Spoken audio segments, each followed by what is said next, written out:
Sid, I was wondering... It depends what with. A bearer, but recently freed from... As you know, the work we do is not... I don't mind, but... Because he wants to be a scout. Our ranks are filled with men and women scouting. We're few with the nose for that. And since he accompanies you on so many of your missions... Sounds reasonable. So you're happy to oversee the boys? One can never have too much. Truer words. I'll let the initiate know that he is to proceed directly to... No time like the present. No time like the present.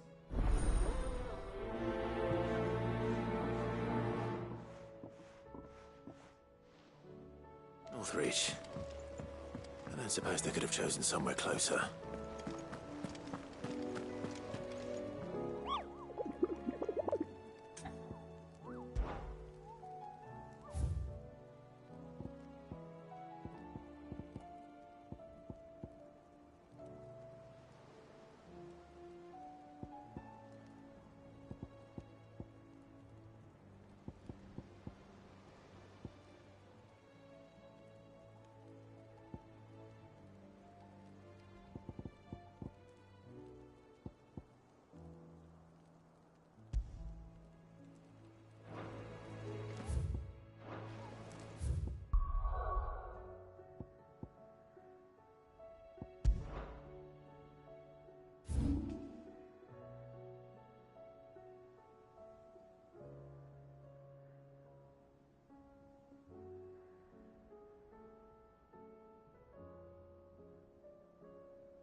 Be safe.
Sweet dreams.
My blade yet hungers, and so do I. Come, let us feast on your flesh. Your feasting days are over.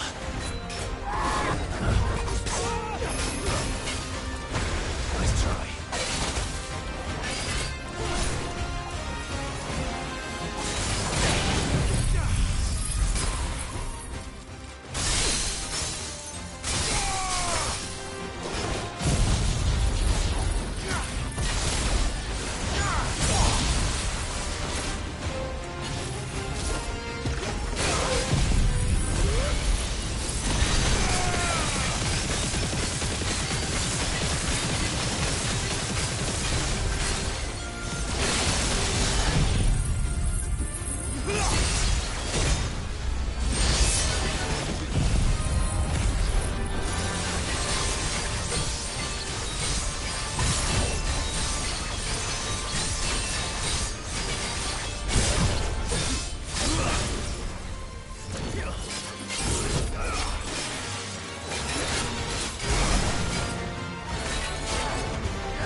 you like a swing school!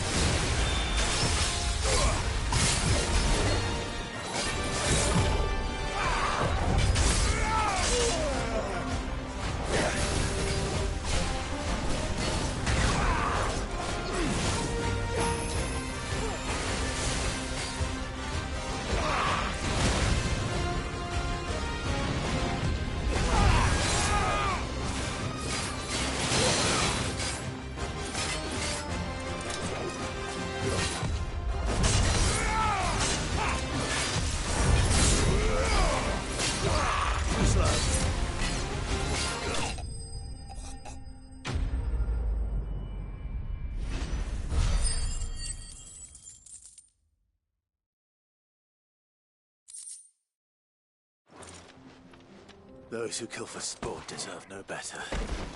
Better already.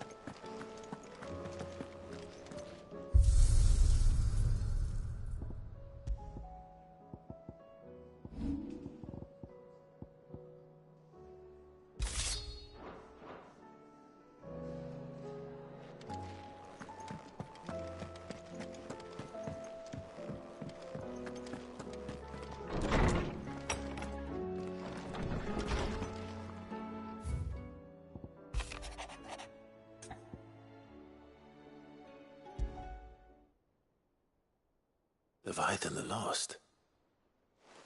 But why now? After all this time. Why, what now? Oh, I'm not sure you'd believe me if I told you. After all we've been through. I doubt there's anything that could surprise me at this point. All right then. Rouse Joshua and meet me in the mess. We'll talk there.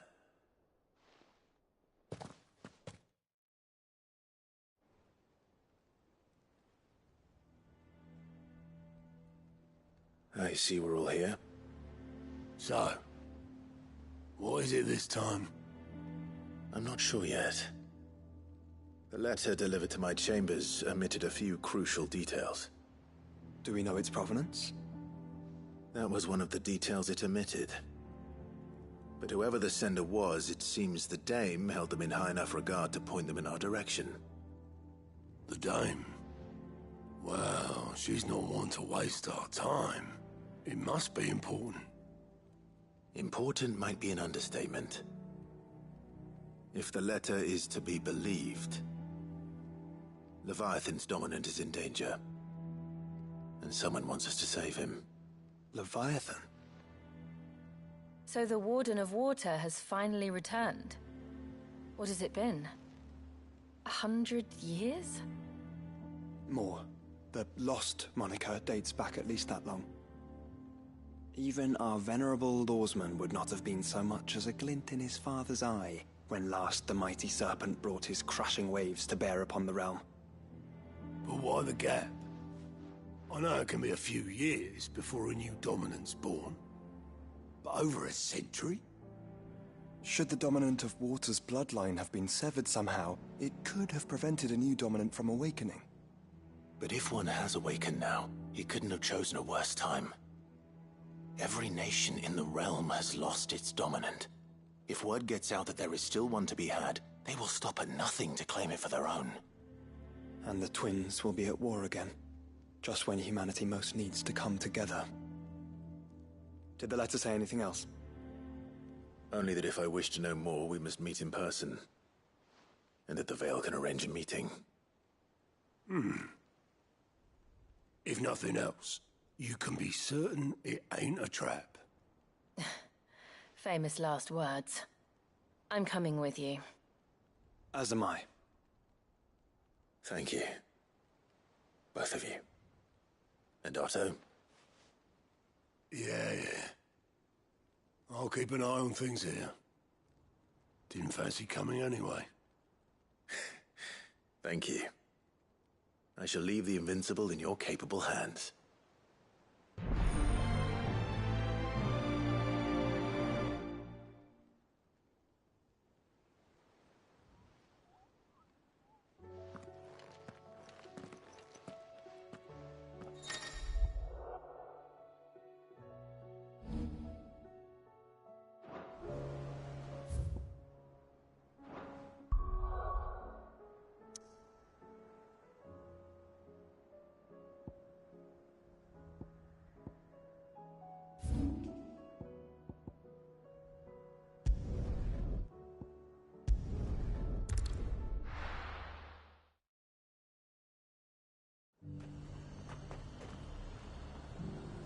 Azir might at least have mentioned where in Northreach he'd be testing this recruit.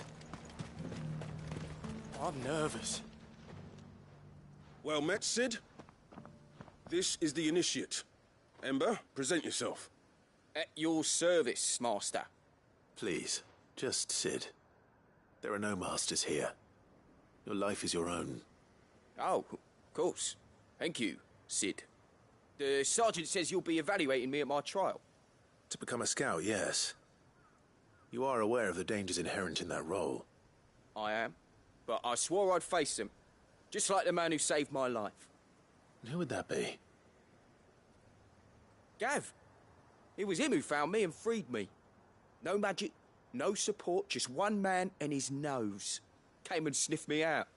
It taught me what one man can do if he puts his mind to it. And I've been training ever since, so that one day I can be someone's saviour, just like Gav was mine. I'm sure he'd be flattered. You clearly have good intentions, Ember. And it sounds like you're under no illusions. Stick to this path and you'll make a fine Cursebreaker. So, what? Have I passed? You haven't even started yet. Now listen.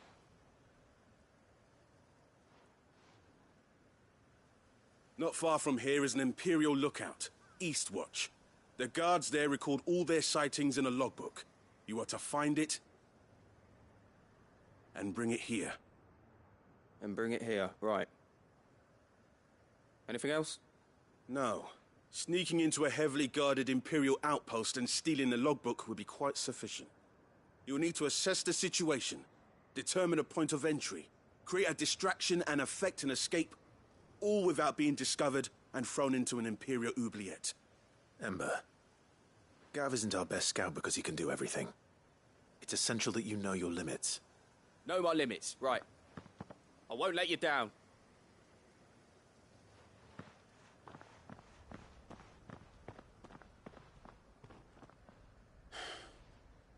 It shouldn't be as dangerous as I made out. But keep a weather eye on him all the same, would you? On my way. All right, Ember. Impress me.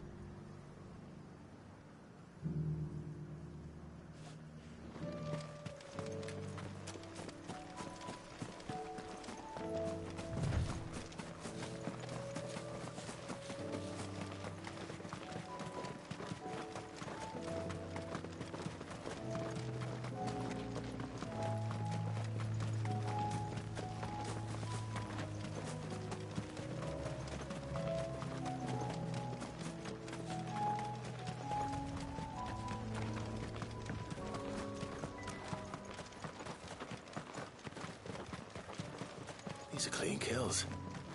Perhaps young Ember really is ready. Or maybe not.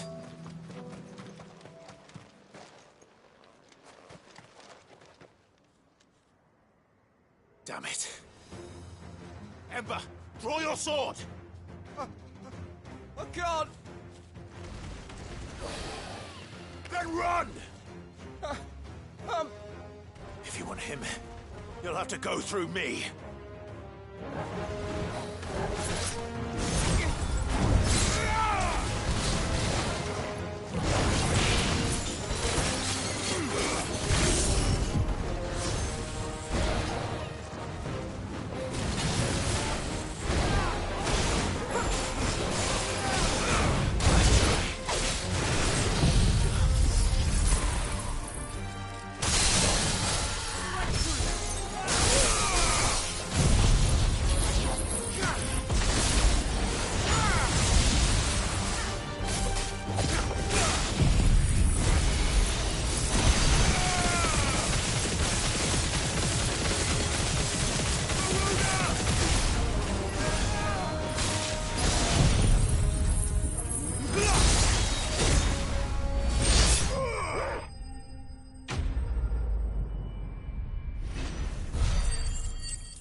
Ember, are you...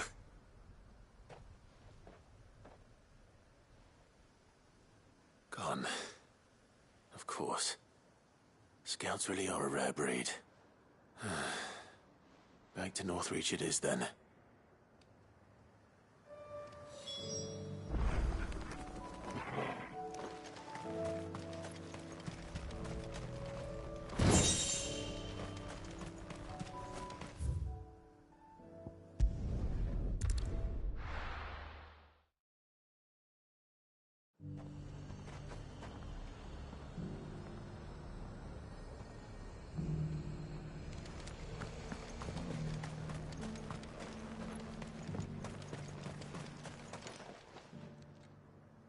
I didn't expect you back so soon. Where is Ember? How did he fare? I thought I'd find him with you. He must have fled. I followed him to Eastwatch, where I found him being set upon by a wild Avis. He was just standing there. Didn't even draw his sword. I had to step in and take care of things. But by the time I had, he was nowhere to be seen. I assumed he'd set off in your direction, but apparently not. Oh, I'm sorry, Sid. I knew the boy had a nervous streak, but he seemed like... The right man for the job? I believe this is the logbook you tasked me with retrieving. Eh? How did you... Don't you tell me you breached the tower while Sid was busy saving your skin. What? Wasn't that what you asked me to do?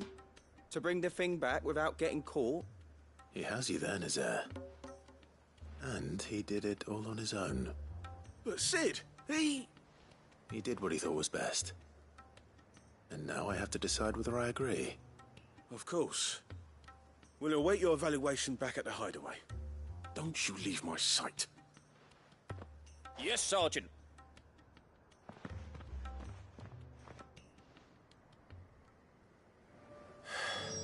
This won't be an easy decision. The garrison said they'd take another 100 of Newton's props.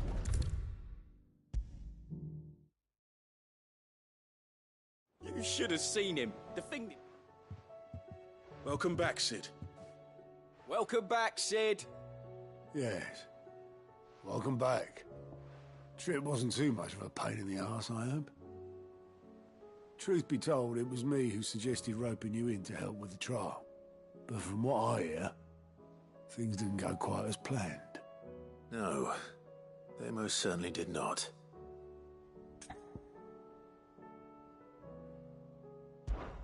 Ember lost his nerve in the face of a beast of prey, but he didn't lose heart. He pressed on, and he achieved his aim. And is that not what we ask of our scouts? Indeed it is. Thank you for your honest appraisal, Sid. The fact remains, however, that Ember will not always have a battle-hardened warrior on hand to pluck him from the jaws of peril. All I have gleaned from this trial is that without someone watching his back, Ember is little more than a liability. Wait, Sergeant. Ember still has much to learn, it's true. And this time he was found wanting. But I'd say he's due a second chance, nonetheless. After all, he did do as you asked. With a bit of hard work, any hand can be made to hold a blade, and any mind can conquer its fears. But a scout's nose is different. You've either got one, or you ain't. And by sniffing out that log, young Ember here has shown he has a conch and a half. Wouldn't do to waste it now, would it? Fine. One more chance. I'll do whatever you ask. I'll spend my days and nights in the pit if I have to. I'll show you. Just you wait. Daft as a brush, that one. But his heart's in the right place. Just like someone else we know. And if you ask me, we've been leaning on him for far too long. That time the Cursebreakers took some of the weight off his shoulders, I reckon. It couldn't hurt. Just don't tell Gav I said so, will you? I won't have him thinking he's been hard done by. Next thing you know, he'll be asking for a day off. Chance would be a fine thing. Back to work. Forgive me, Sid. This did not play out as I expected. Things really do these days. But that's why we need men like Ember more than ever. Men who can make the best out of a bad situation. Remember that. I will, Sid. Thank you.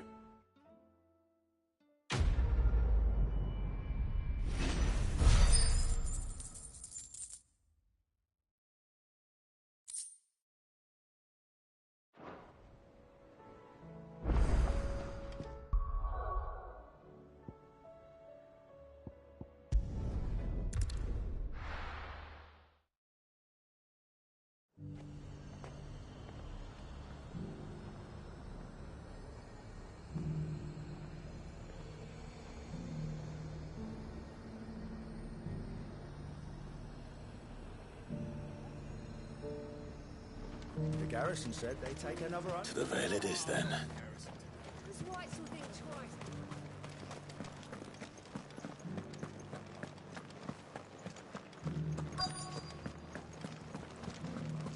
Looks like you've got a thirst. But enough talk. How about we... Fancy a peek behind the veil, my lord? I'm looking for a Layla. You found one. So, will your friends be joining in? Or just watching? We're not here for your services. We simply want to talk. What you do with your time is up to you. The price is still the same.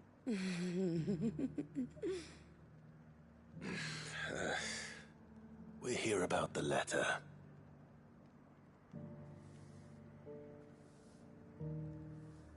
Oh. Sorry. I suppose you'll be wanting to know who wrote it then. Among other things. Look, I'm just the messenger here. There's only so much I can tell you. Specifically? A location. North of town, on the shore of Isle of Feist Bay. There you'll find a tent, and the woman who can answer your questions. And that's all? Nothing else? Actually, one thing. There's more than flowers in the meadows these days. So keep that sword of yours to hand.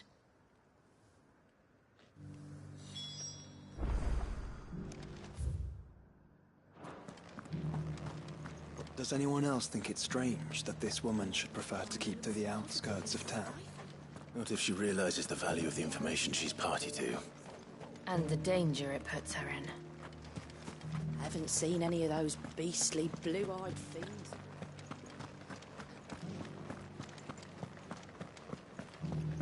Do be careful. I will.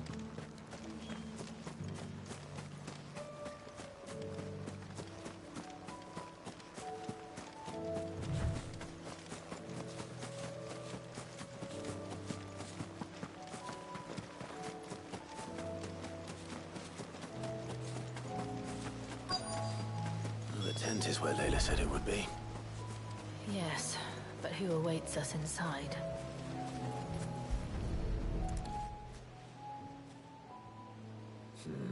It's empty. Why am I not surprised?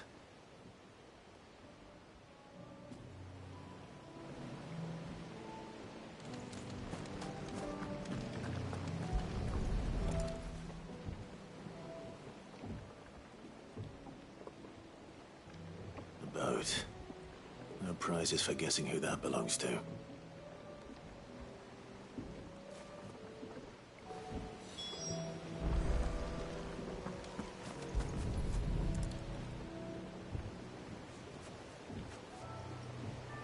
The embers are still warm. So you're Sid.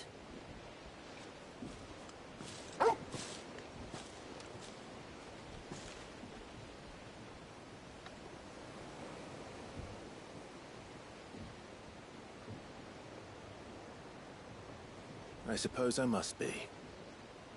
Which means you have me at a disadvantage. Apologies.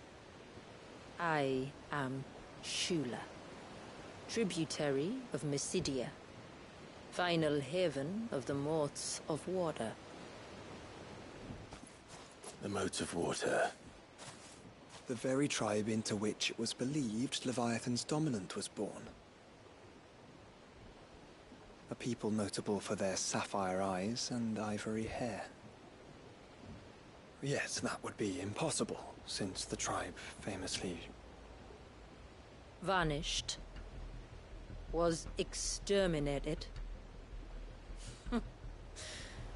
Despite the best efforts of both church and state, we are still very much alive. Though we've managed to keep that fact hidden from good Krieger's faithful for over a century.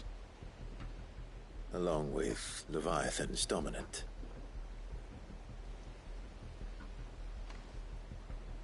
That wave out there. What do you know of it? The Surge. Only that it's been there a long time. Since the fall of Drake's Eye almost a century ago. Some claim the two are connected, but none can speak with any certainty. So in other words, you know nothing. Not that I'll hold it against you.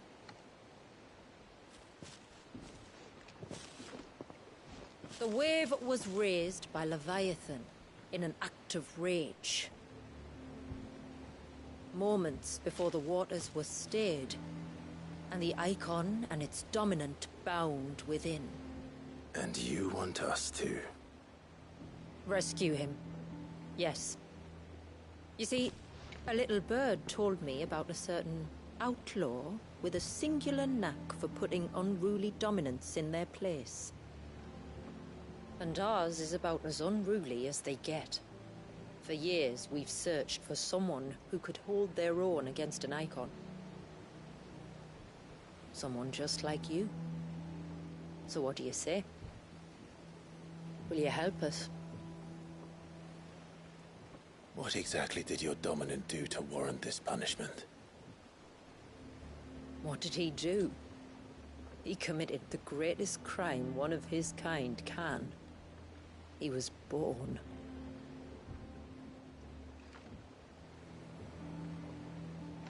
But he deserves a better fate than the one my people forced upon him.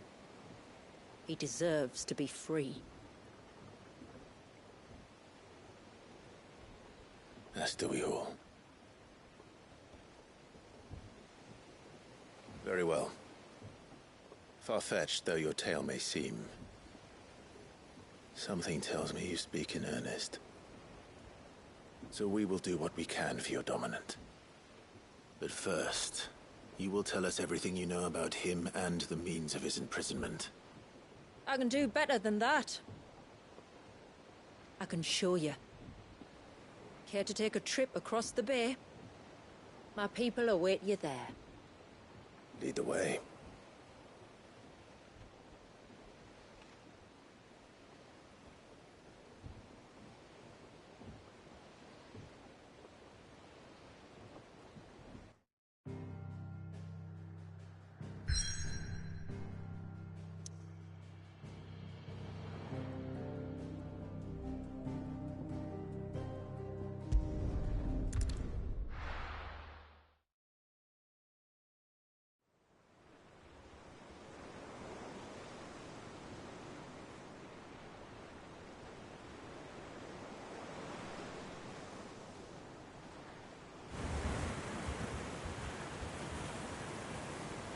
All right, you might want to hold on to something. We're coming up on the wall, and passing through can take a bit of getting used to. I don't see any wall. Of course you don't. That's the point. It's a glamour woven by our ancestors to keep our village hidden from prying eyes. But don't take my word for it. Watch.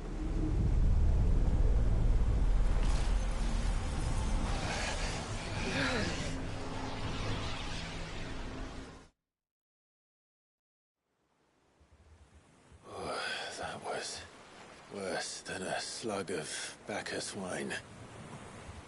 Clive, the sky. It's blue, but how is that possible? You do know what a glamour is, don't you? Ours just happens to work both ways, and a good thing too. I wouldn't fancy staring at those sickly clouds every day.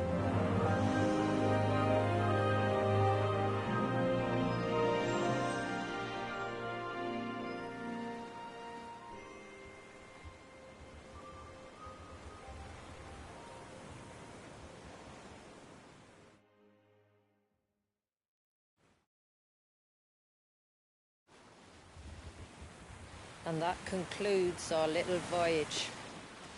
We're here.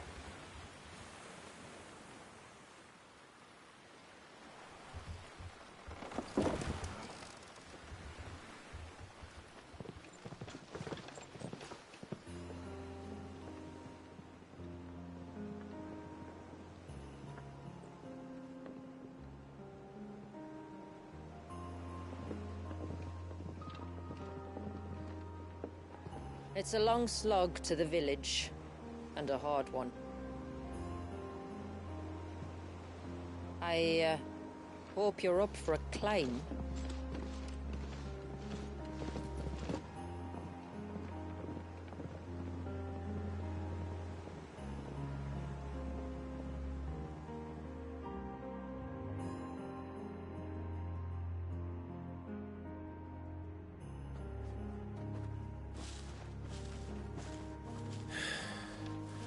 Finally.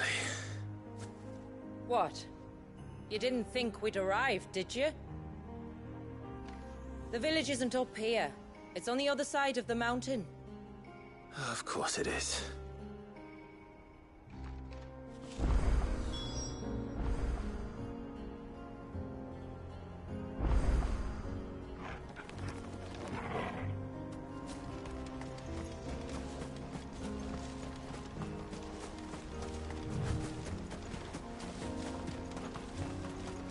Watch yourself, Sid. This path can be treacherous.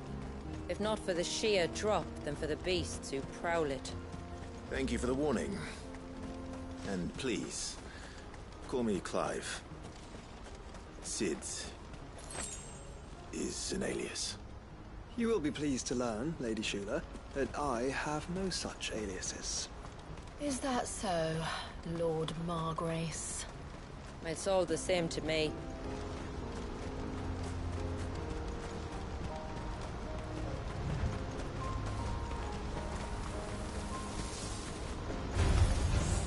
I was wondering when they'd pick up our scent.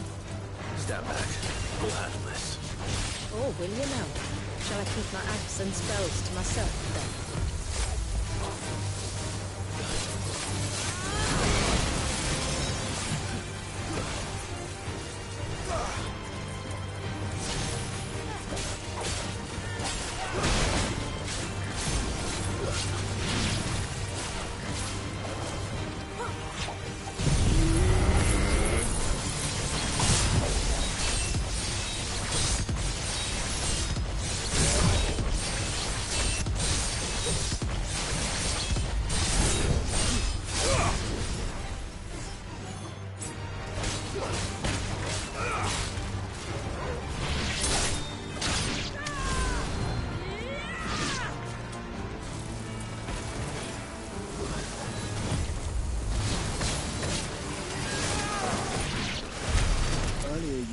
Spells, yet I see you carry no crystals. Since when did a bearer ever need crystals? But then, where is your brand? Waiting for me in Sombrek, if I ever get careless. Then it's in for a long wait.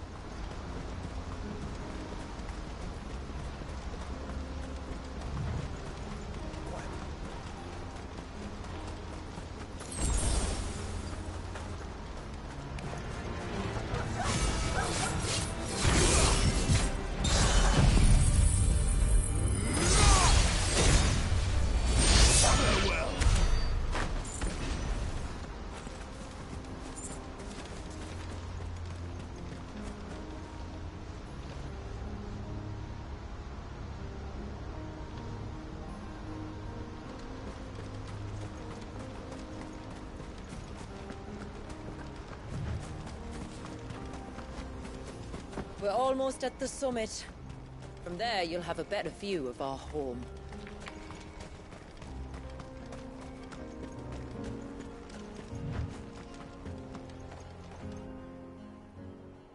Few have ever set eyes on what I'm about to show you. Just so you know. This is not what I expected. Welcome, my friends, to Mysidia.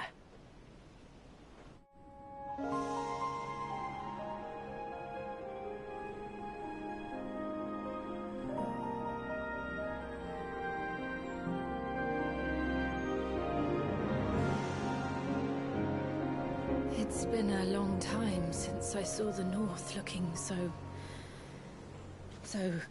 Alive. I'm sure you have plenty of questions, but it's been a long journey, and I expect we could all do with a rest. Our humble village is only a short way from here, if you'd care to accompany me. Let's get ourselves in front of a fire, and I'll tell you everything you need to know.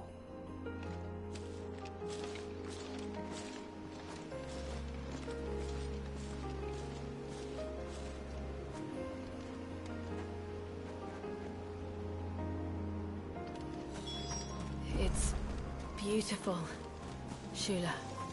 And we aim to keep it that way.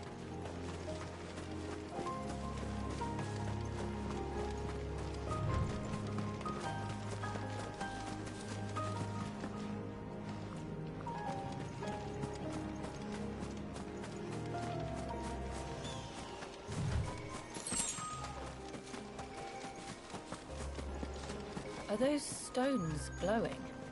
That's one of the cairns which maintain the glamour. Steer well clear.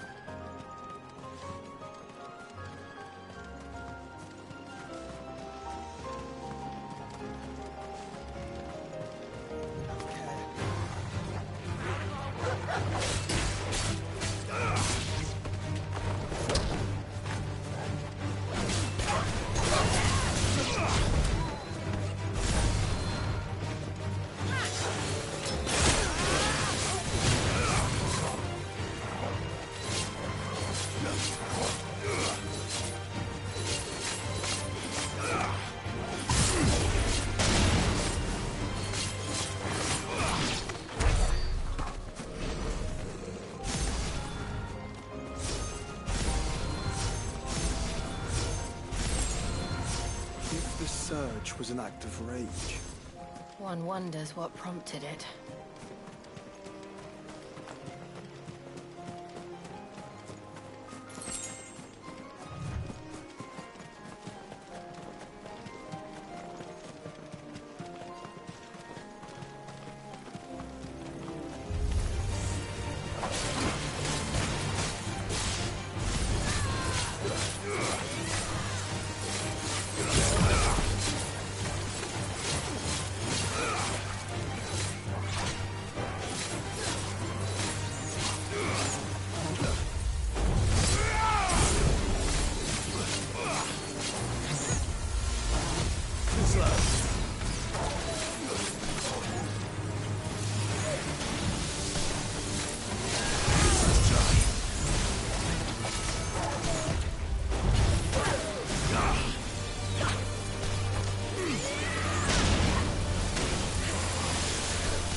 Could we not have spared ourselves the mountain crossing by landing further north? In clear view of the bay?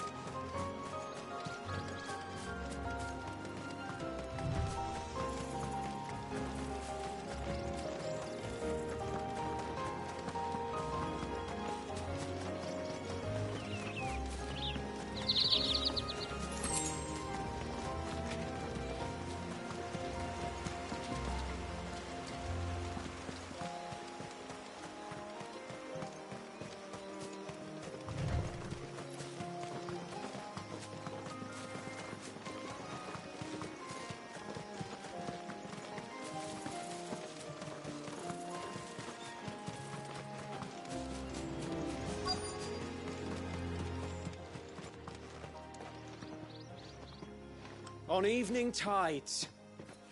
Does morning's light return?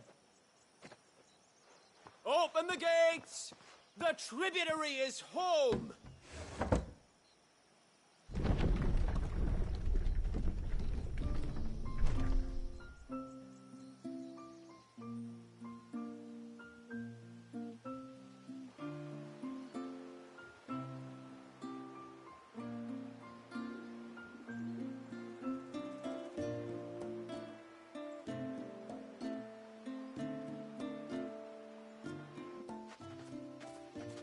Outsiders? Well, I never. Look at the size of that dog.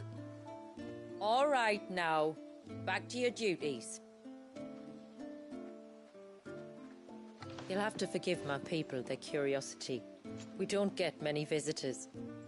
Or any, truth be told. Then we are honored to be the first. This is quite extraordinary. Like stepping into another world. So do you believe me now? You've made it difficult not to, my lady. But how did your people chance to settle here in the north? Unless I am much mistaken, the moats of water long called the coasts of Southern Ash their home. Until Drake's Horn fell and the Blight forced them ever inland, where... We met our doom, along with our dominant. I see you've read the Gregorian Church's account, but perhaps you'd like to hear ours. That building over there is the Witten Hall. It's where my people gather to discuss matters of import. We can speak more inside, once the place is ready to receive you. It shouldn't take long, but you're welcome to explore the village while I see to things. Thank you. We'll do just that.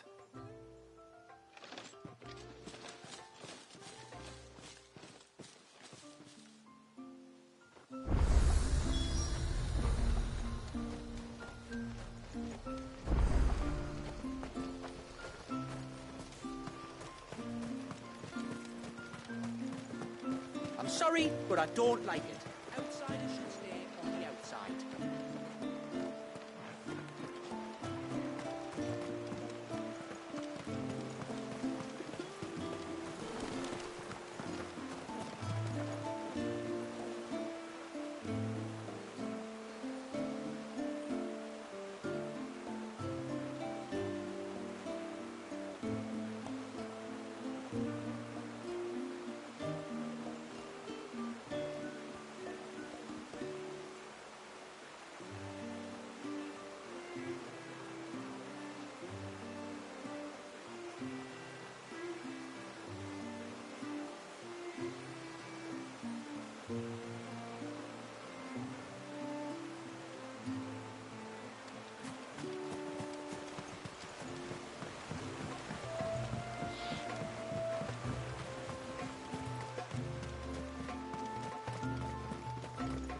Poor things are as pale as ghosts.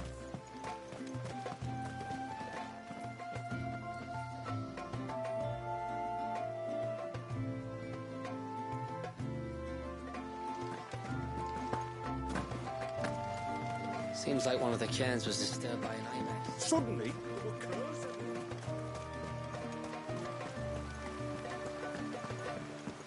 How long do you think this bridge has been standing here? Look, Nan, it's the outsiders. Hush! It's not. Look. That one's got the knife. Intruders! We must flee. Oh, do you think he beg? Welcome to Haven. The tributary awaits you within the Wickenhall.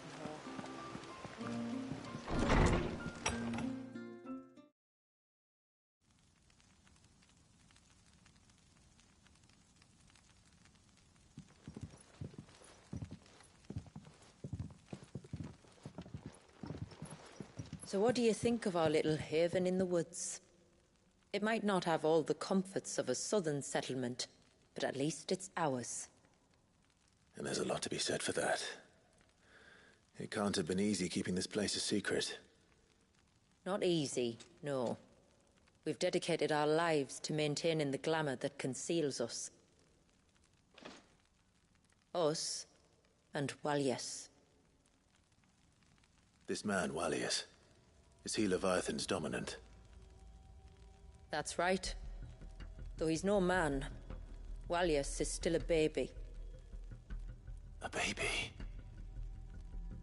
Forgive me, but you said that the Dominant and his icon were bound inside the Surge almost a century ago.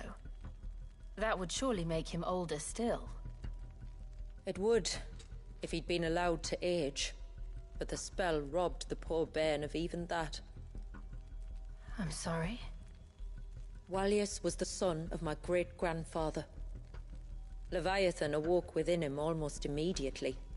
But instead of allowing the lad to live out his life as a valued member of the community, my ancestors sought to put his power to other uses.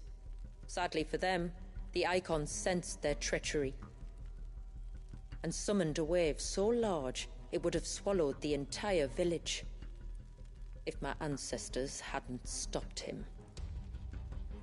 Then it is not the surge that binds the child, but time itself. Yes. Forgive me. I'm still not sure I understand. I'm not surprised. It isn't the easiest thing to explain. Which is why it might be better if I took you to see him. Show you exactly what he has to endure. That is why we came. Then let us be off. There's a road that leads north from the village. It'll take us right into the Surge.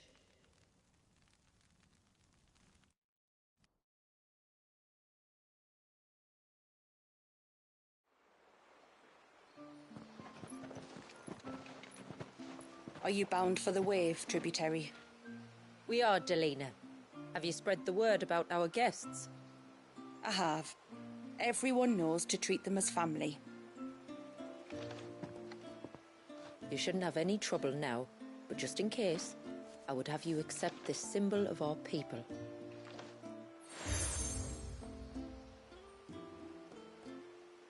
That's very kind. I look forward to meeting the family. The feeling's mutual. Should the tributary be indisposed, feel free to ask me any questions you might have regarding the village, and I'll do my best to answer. Thank you. We will. Then I bid you good tide.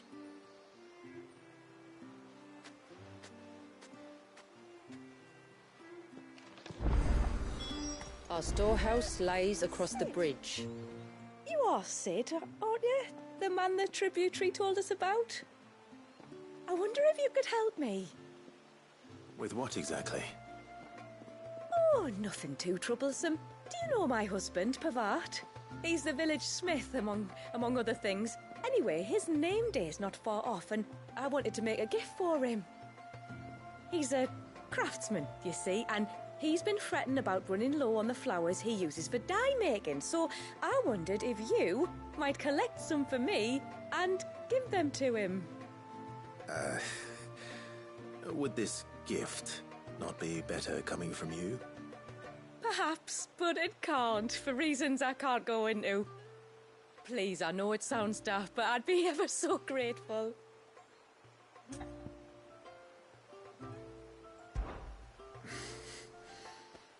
Fine. Which flowers does your husband need? The sweet little blue ones that grow around the fount. Elder's blessings, they're called. We use them to dye our fabrics so we always feel close to water like they are. You don't need to go to the trouble of picking them yourself, though. Just speak to the field hands and ask them to share their harvest with you. 2 basketfuls should be enough for my husband to be getting on with. 2 basketfuls it is.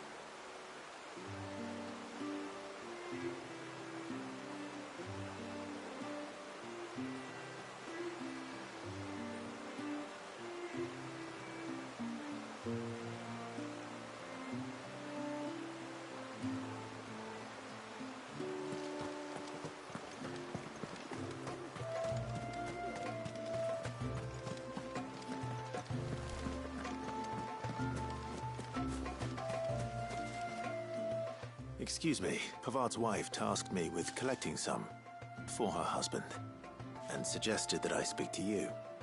Ah, Werda wants you to bless her better half with the fruits of our labour, does she? Go on then. Give the old fool something to squirm about. I'm sorry. Ah, don't worry about it. An old fool Pavard may be, but if you come bearing gifts, he's not fool enough to turn you away. I'm glad to hear it. Thank you.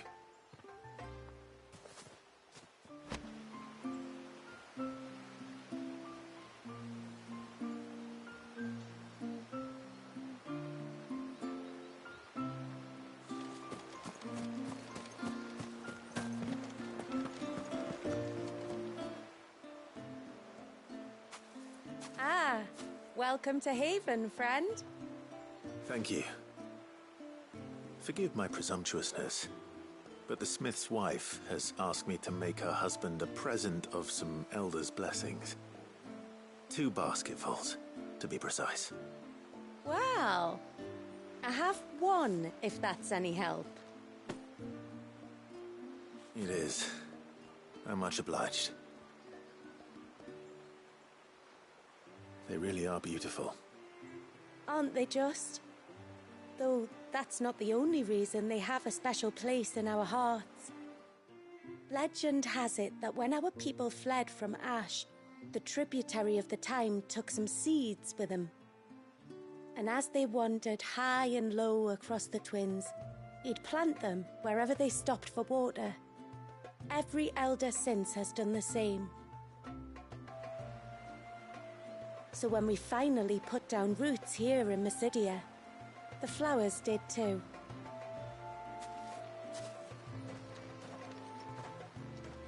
Well, that's 2 basketfuls.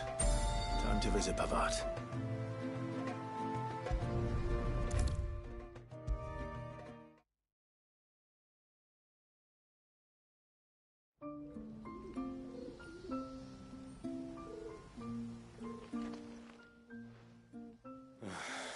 What do you want? Your wife asked me to bring you these flowers.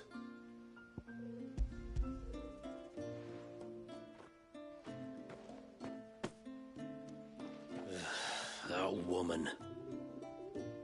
Come out. I know you're there. Who? Me?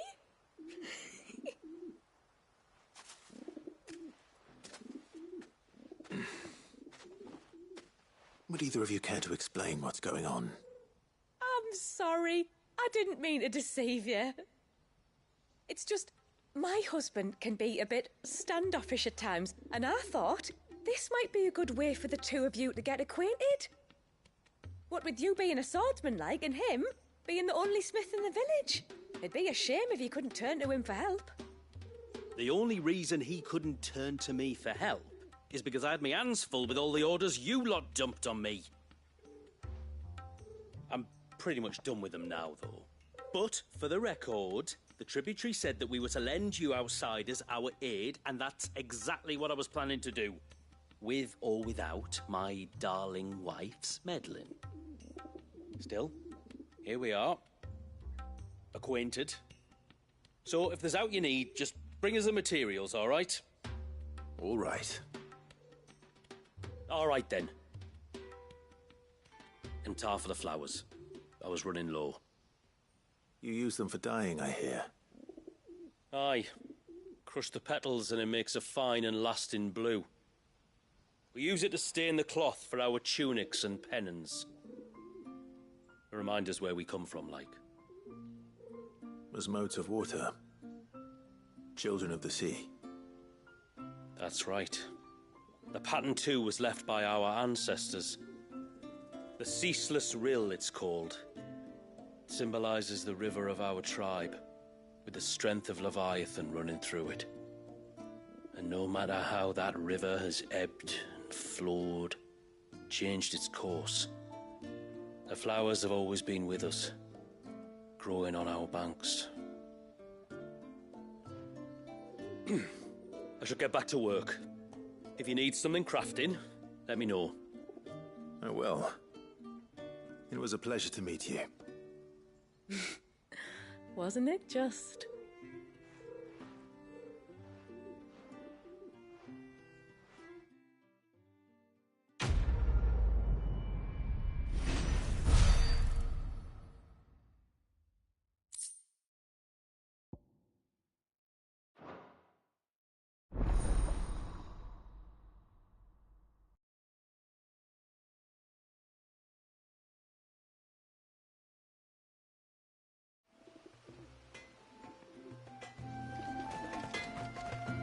What is it you want?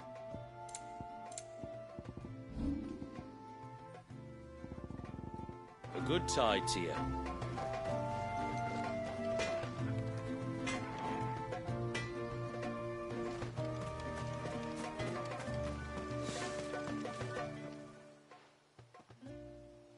Oh, I'll have her hide when she gets back. Oh, sorry. I was leagues away. How can I help you? If you're after something from the storehouse, it's actually my wife you'll want to talk to. She will have to charge you for the goods, though. Not that would fleece you or anything. It's just, you know, needs must. I understand. Saying that, she might not be able to get anything down for you for a bit. Ah, right. She's got her hands full with the inventory, you see. It should have been my daughter's job, really, but the willful little Rills decided to make herself scarce. The heavens only know where that girl's got to. If you'd like me to keep an eye out for her. Oh, no. I couldn't ask that of an outsider. Could I? You wouldn't mind? Of course not. She won't have gone far, will she? I hope not. But I've scoured the entire village for her and come up empty-handed. Can't help thinking she might have gone on another one of her little adventures. Ah, a free spirit is she? Aye, that she is. Can't get her to sit still, especially once she heard you lot were on your way. Outsiders! You should have seen her little eyes light up. Oh, if she wanted to watch you arrive, she'd have made for the low gate where you first came in. The guard there might have spotted her. Maybe you could ask him. Ruka, her name is. All right. I'll let you know if I find her. Try not to worry.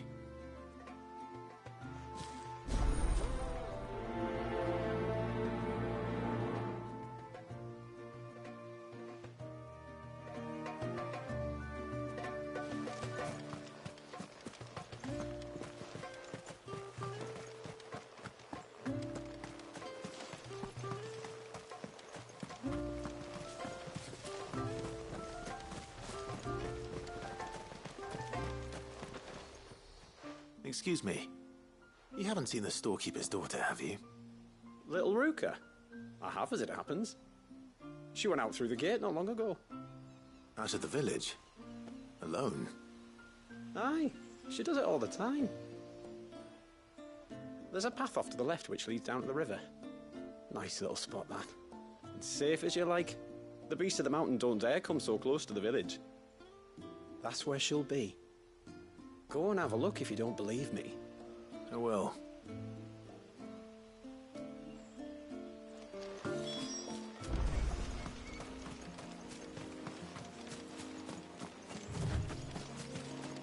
This must be the path.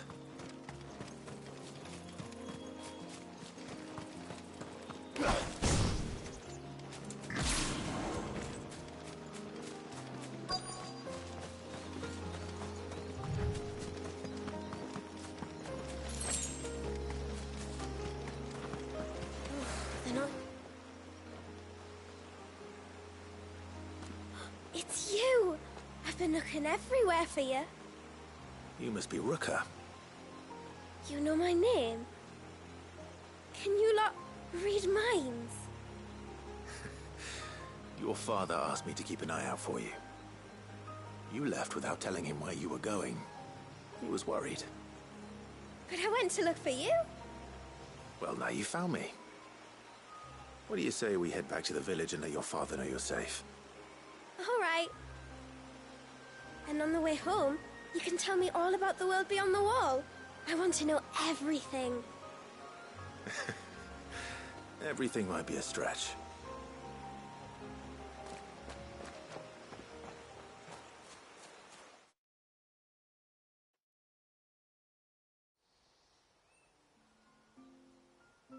Thank you for bringing her home. And sorry for the trouble. Oh, no. It was a pleasure. Daddy, did you know that there are villages 10 times as big as Haven in the outside world? 10 times! Cities, they call them. And in these cities, they have great big walls and towers and castles. Oh, to think I was worried. You can tell me all about the outside world later, Sweet Pea. Now go and help your mum with the stores. All right.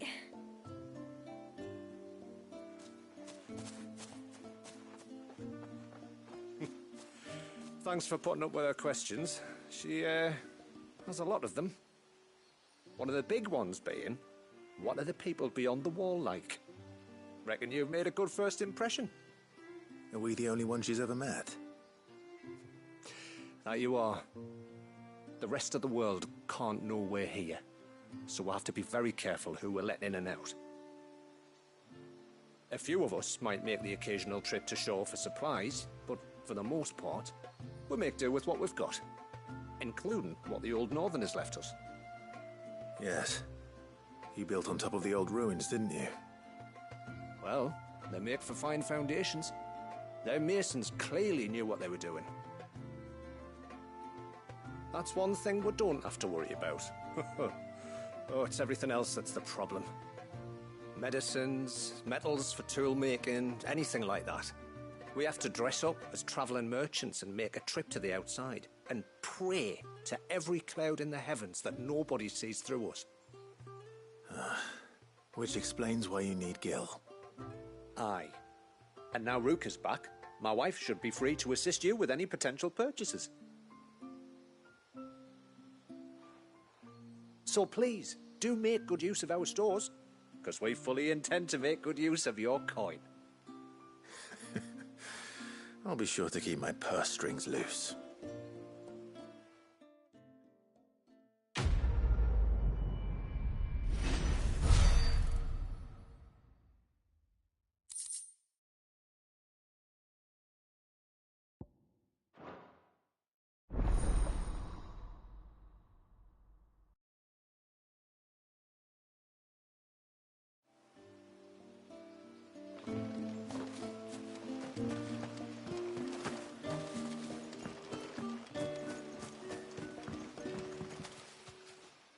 Thanks for... Anyway, this is all we have. Well, if you're sure you need it. Here you are. Well, if you're sure you need it. May it serve you well.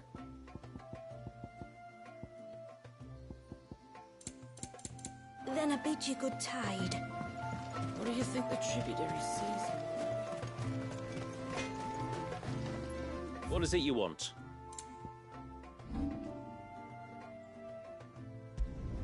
Better than you. Will that do, yeah?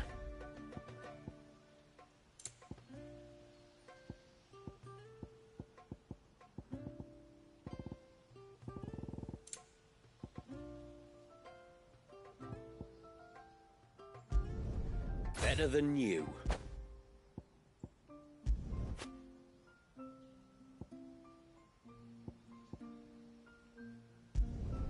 Will that do, yeah? Better than you. Will that do, yeah? Done. Will that do, yeah? Done. Better than you. Done. Better than you. Will that do, yeah? Better than you. Will that do, yeah? Better than you. Will that do, yeah? Better than you. Done. Better than you. Will that do, yeah? Better than you. Done. Will that do, yeah? Better than you. Will that do, yeah? Better than you. Will that do, yeah? Done. Will that do, yeah? Better than you. Done.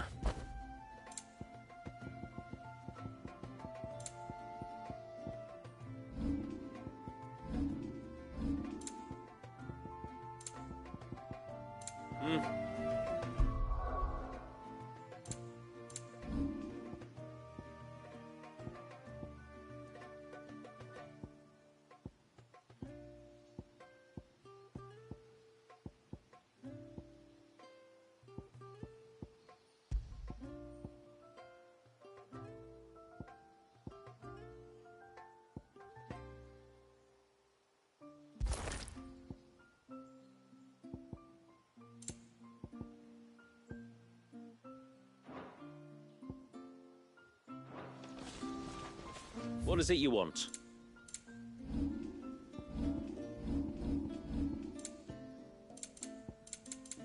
A good tide to you.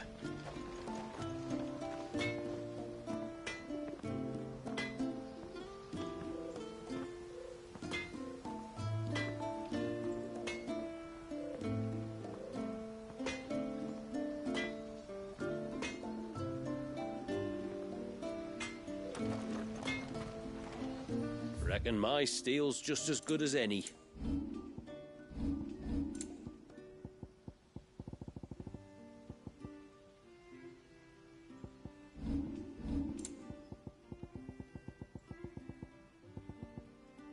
Till next time, then.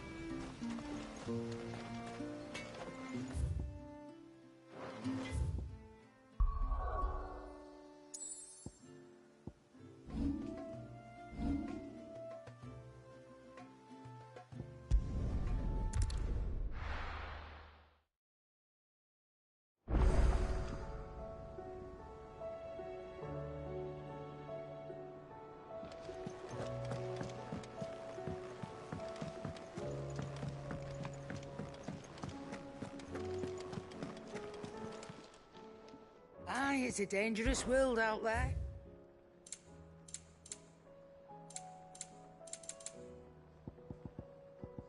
Maybe next time, eh? Sorry. Sold out. Finished, are you? Yep. So, what'll it be?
Forgive me, mine ancestors.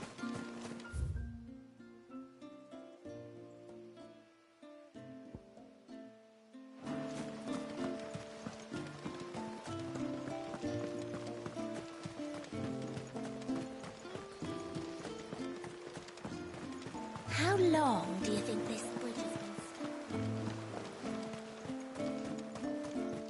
standing? Suddenly, there were curves everywhere.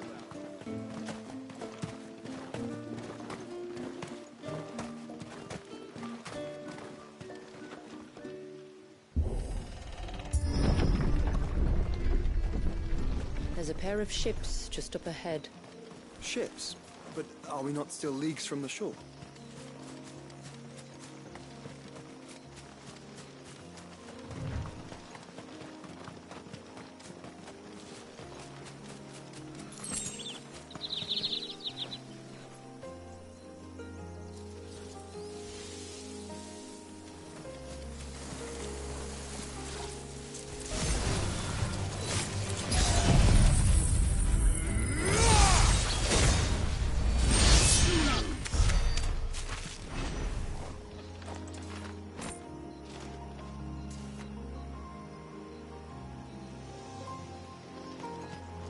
The quickest route to the surge is due east, past the second galley. Shula, how did these ships come to be here? What do you imagine happens when an icon of water gets angry? Really, brother, did you have to ask?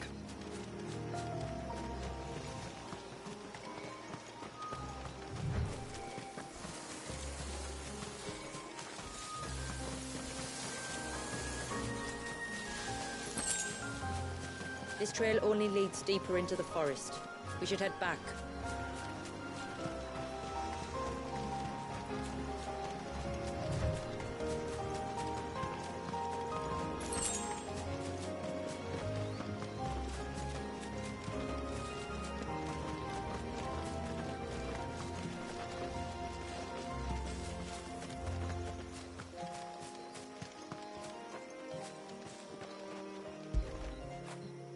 Fetch!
No, I still haven't mended the bridge. And I never bloody well let people don't leave me to my work.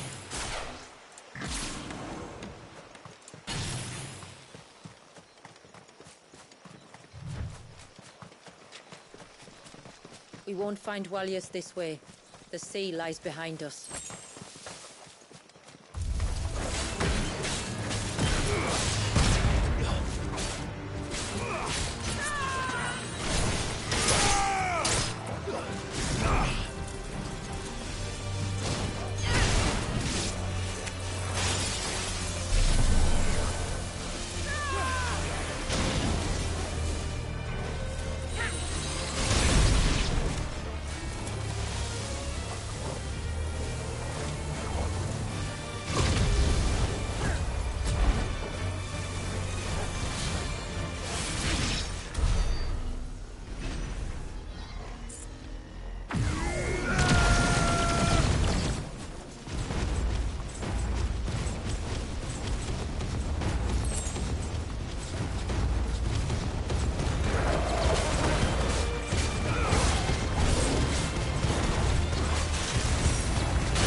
reveries. Foul creatures consumed by their hatred for everyone and everything.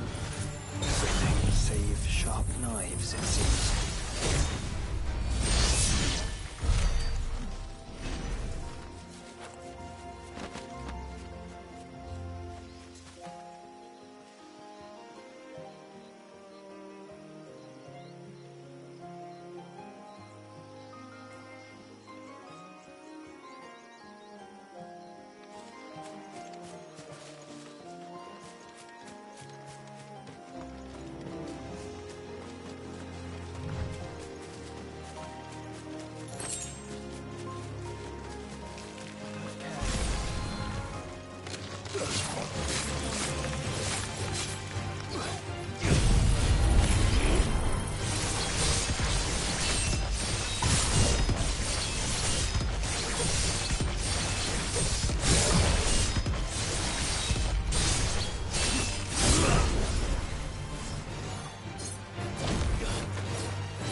I can smell the sea. It's not far now.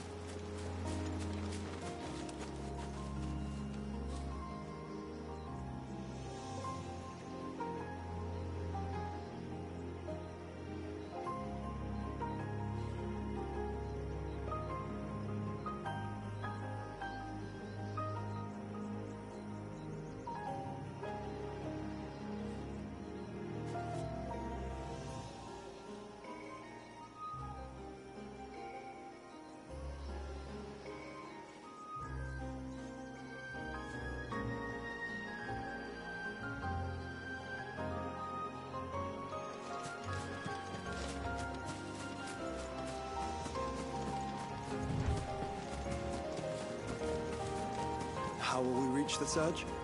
We'll follow the coastline north. There's a bridge that'll take us across to the cape.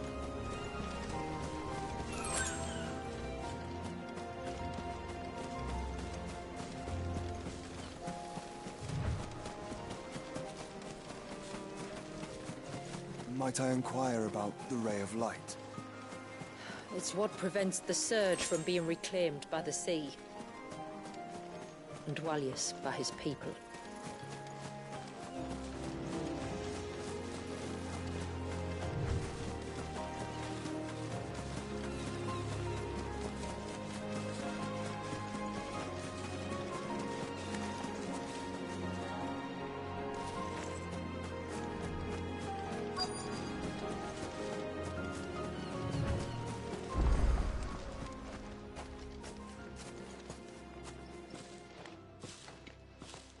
You said before that the child is bound within the Surge.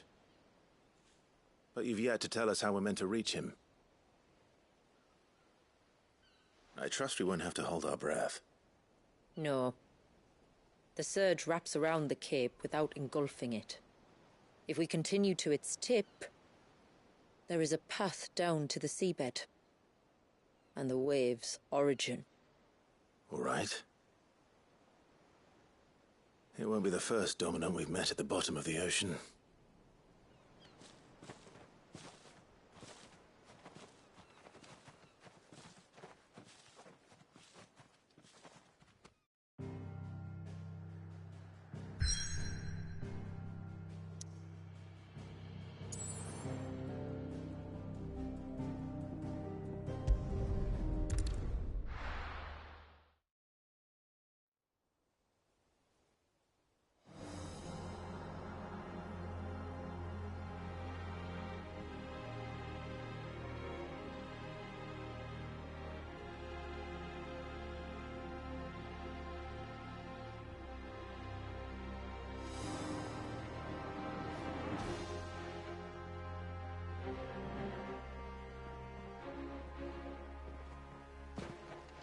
It's not much further now. The path seems well kept. Do you and the villagers often come this way? Only me. Once every new moon without fail. It is my duty both as village elder and Walius's descendant. But surely no one blames you for what happened. Why should you bear the responsibility alone? You misunderstand. I do it because I want to show him that he isn't alone, and that there are still some of us who would see an end to his suffering. Suffering you will soon witness with your own eyes.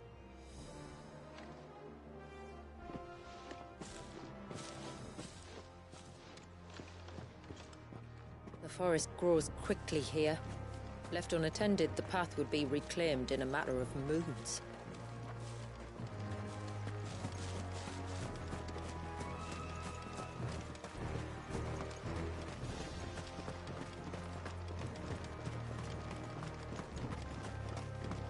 Does the light point the way to the child? It does indeed.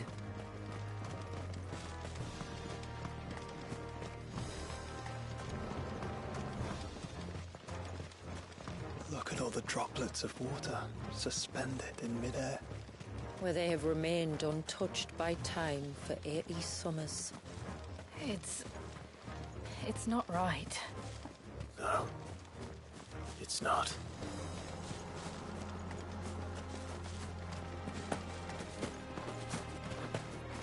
There. Up ahead.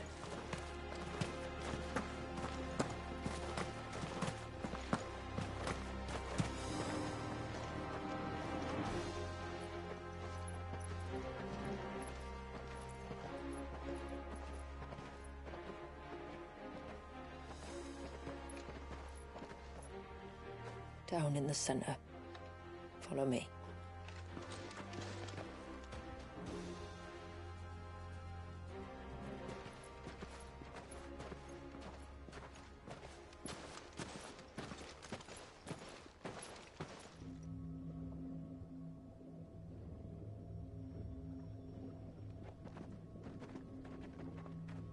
He's still primed. I'll never forget my first priming. The fear. And I was old enough to understand what was happening. One can only imagine how this poor child felt. He is the victim of an unforgivable sin. Committed by people who saw him as nothing but a means to an end. He must be so frightened.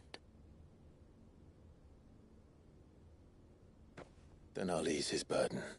You don't mean? I'm not going to hurt him. Contrary to the tales, I don't go around killing Dominants for no reason. What if I told you there was a way to remove Walius's icon? I tell you, you were a madman. It's hard to believe, I know. But it can be done. Though, it isn't without its risks. Part of the Icon remains no matter what. So, it might still come to violence. I don't know. It depends on the Dominant. I've seen things end well, and I've seen things spiral out of control. But I do know one thing. If we turn our backs on this child, there will be no end to his suffering. And I think that a worse fate than the alternative. Don't you?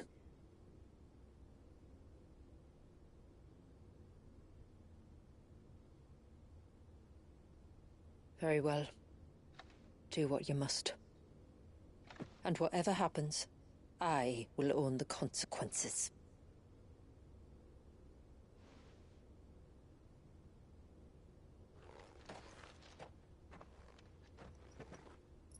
Don't be afraid, little one.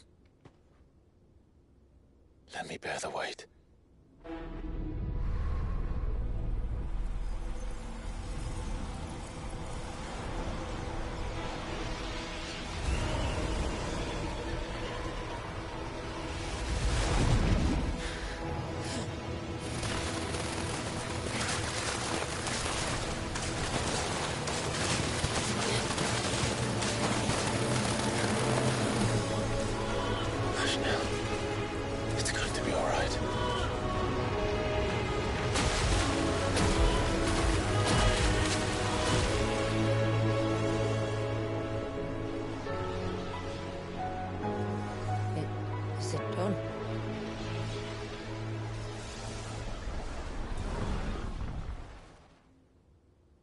I think so.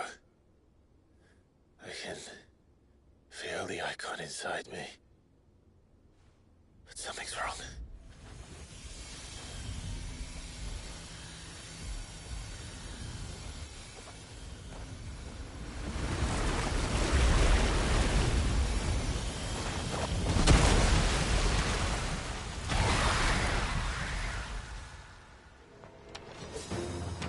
He wasn't just afraid. He was angry. All right. Let's see what you've given me.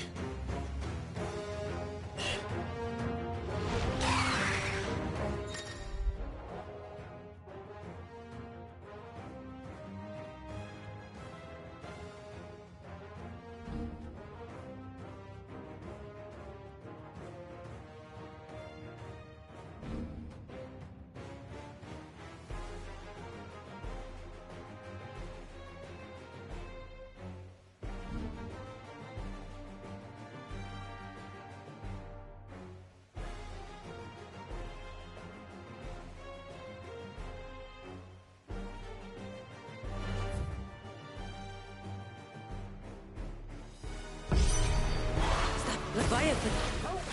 No, just an egg. A formidable adversary nonetheless.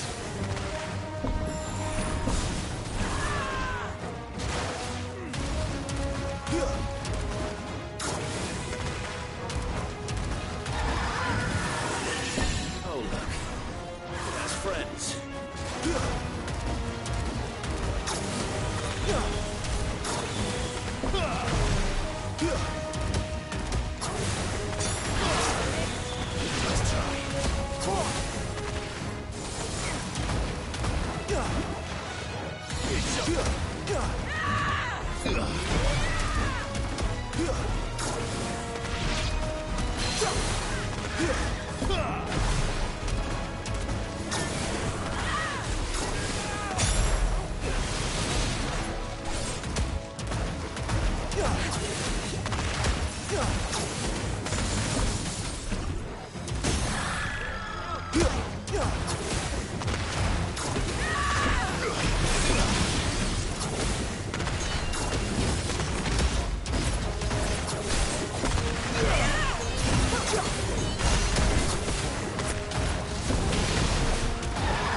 Is everyone all right?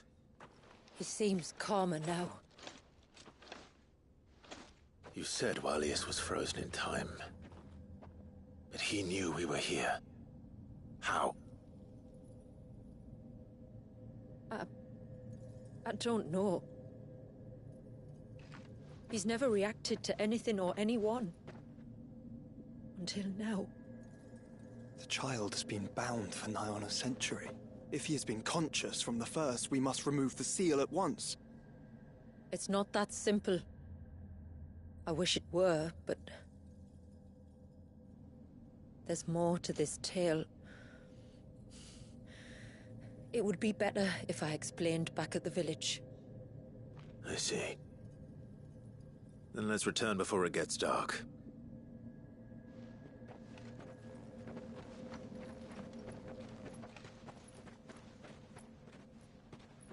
I'm sorry, Walius.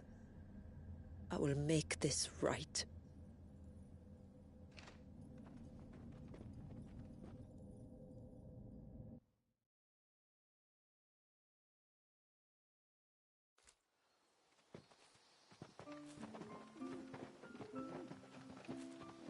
So, part of Leviathan is inside you now, is it? Does it hurt? No. Not anymore, anyway. Good. Because I still have need of your strength. If you want to know the rest, we should head to the Witten Hall. Of course.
Look da, the trees rock.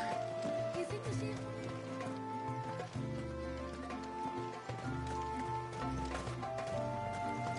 And what are you two drawing?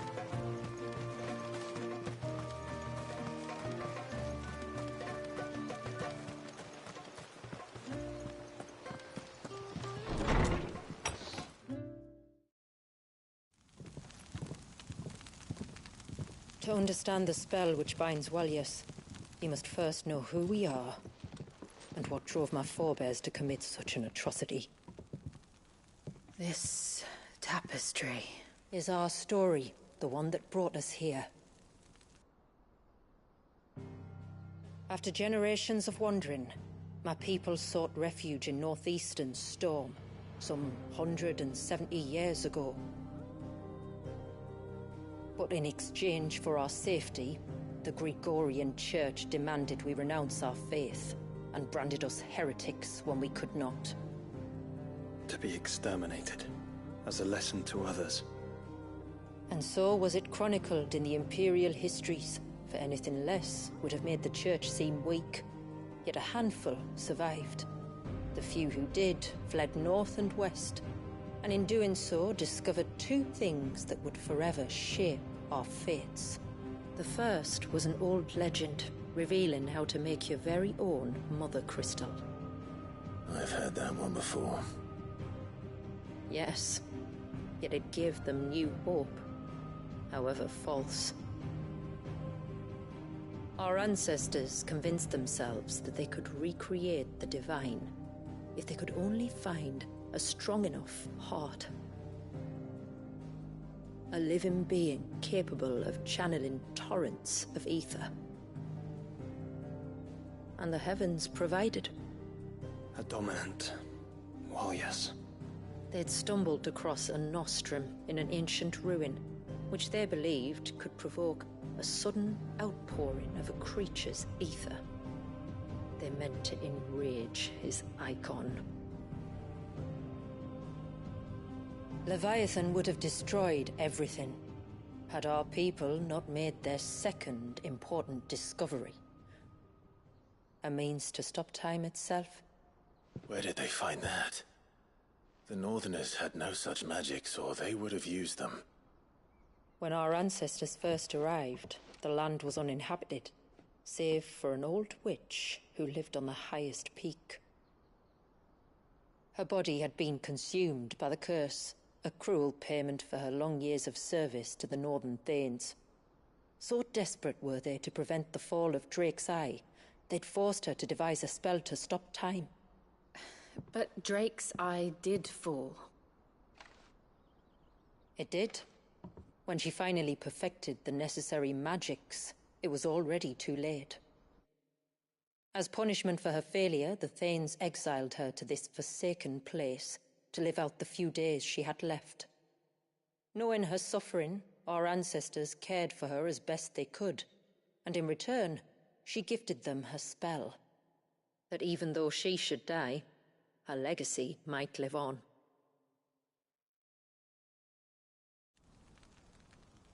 So armed with both the knowledge of the ancients and the secrets of time, our ancestors settled upon an ambitious plan.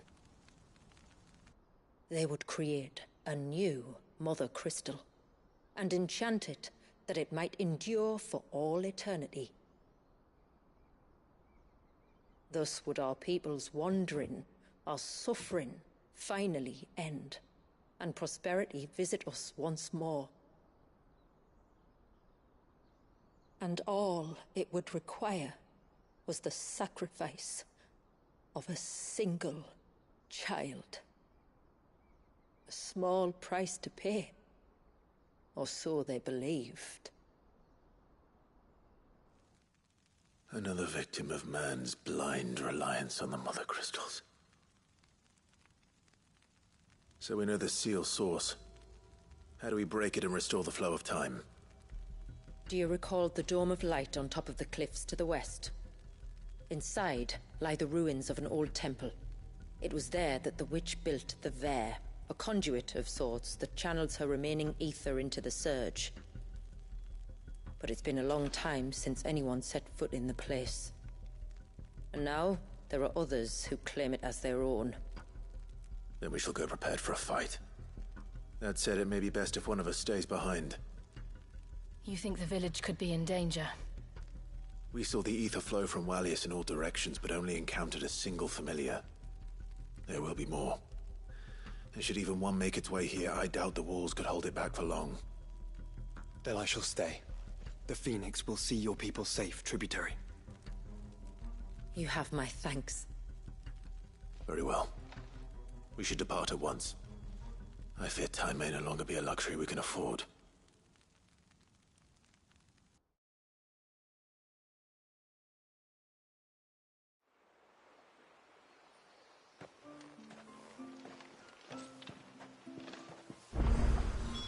The Vare is not easy to find.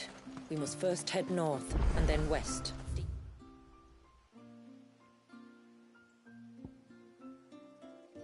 We're into the forest.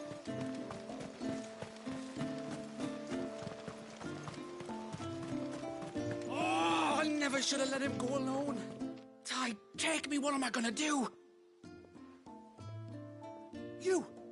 You've got to help me. Shula said you were a force to be reckoned with. Are you? Why do you ask? Eh? Oh, sorry. I should explain. My name's Kitav. I'm worried about a friend of mine. He went into the forest and he hasn't come back. Would you help me find him? I can try. Tell me what I need to know. Of course. You know about the glamour our ancestors cast to keep this place hidden, right? Shula told us about it, yes. Right. So you know the cairns we use to maintain the spell?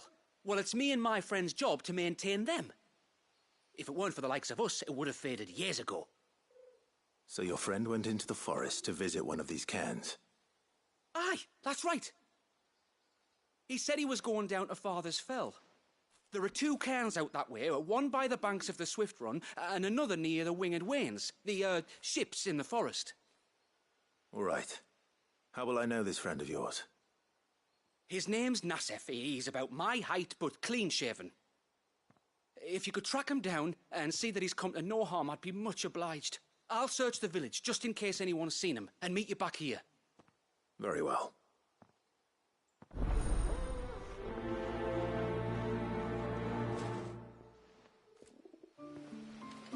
One cairn by the ships. Another by the river. Better get moving. Hail, stranger. Are you a rider by any chance? I am. What gave me away?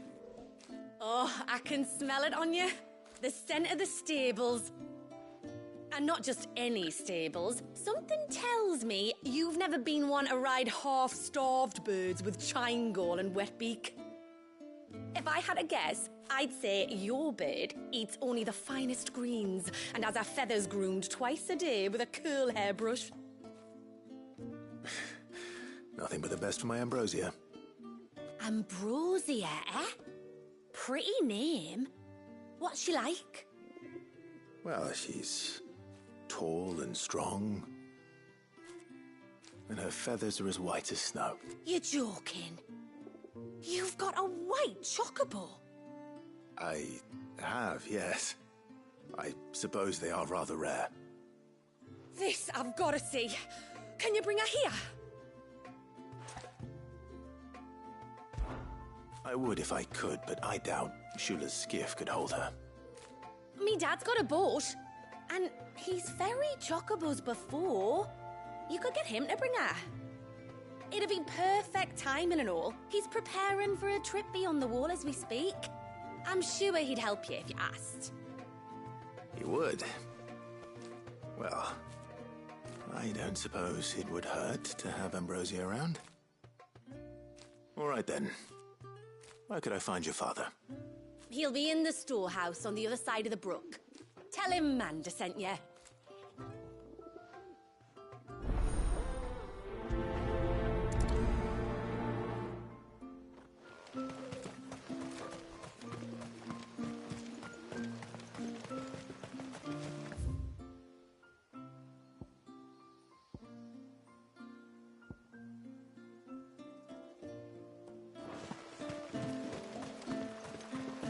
Bastard things.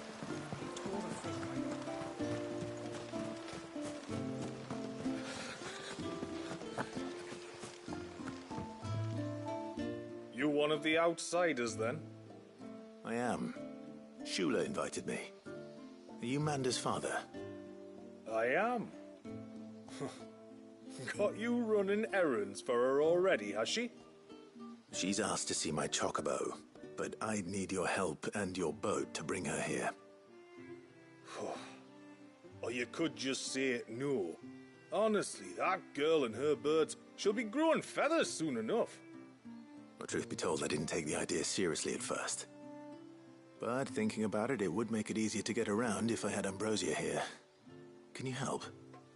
Well, if you're sure that's what you want. The tributary says we're to treat you lot as we would each other. So, if you need me to ferry your bird over, then that's what I'll do. Still, they don't take the water easily. I'll need you to bring us a mimic gourd or two to keep her calm on the journey over. And where would I find one of those? Oh, don't ask me.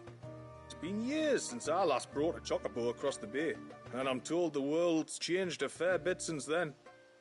Where do you usually get your stable supplies from? Well, the man who made Ambrosia's tack lived in Martha's Rest, and if I remember correctly, he traded in chocobo feed too. So I suppose I'll go and ask him. I'll be sailing over to Northreach soon to pick up some supplies. While I do that, you collect your bird and your gourd, and then meet me by the shore. Just don't take too long, all right?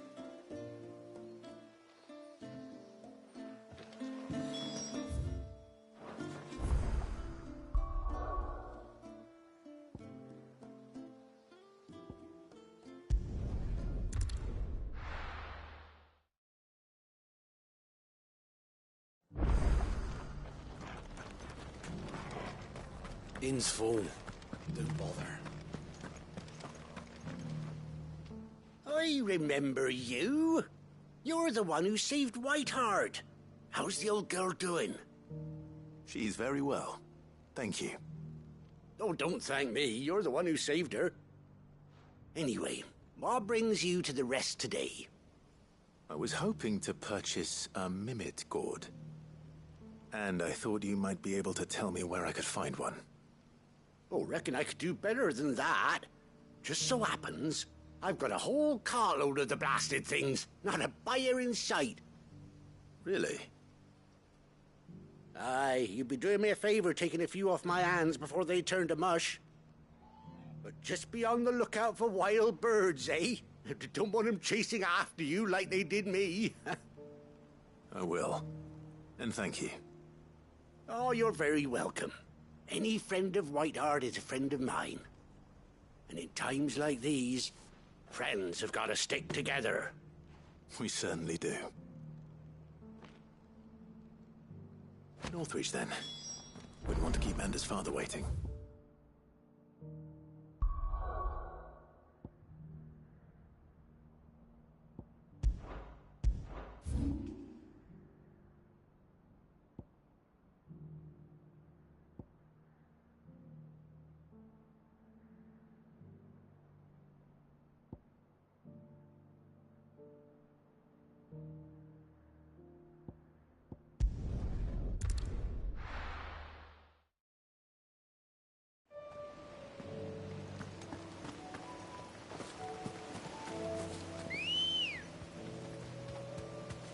Let's go.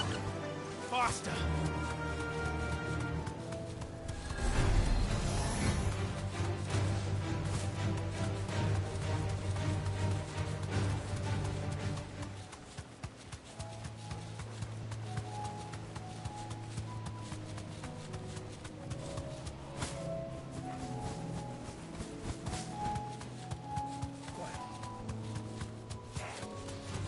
No mistakes.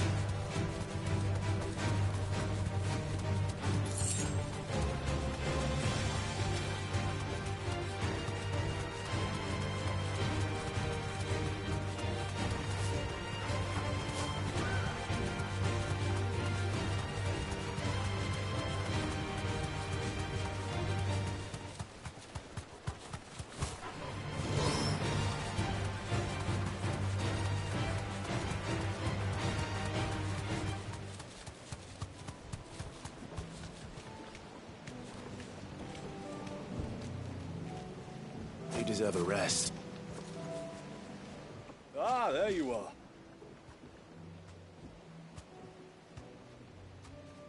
And this must be Ambrosia, was it? Oh, she's a real beauty, isn't she? I have the mimic or two. Here.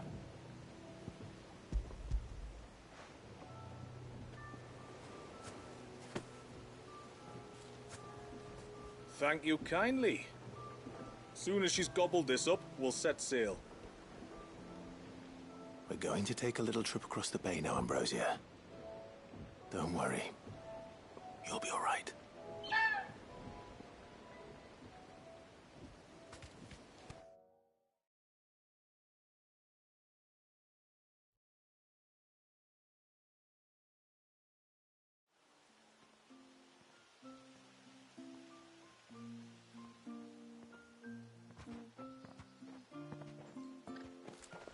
Well, we made it.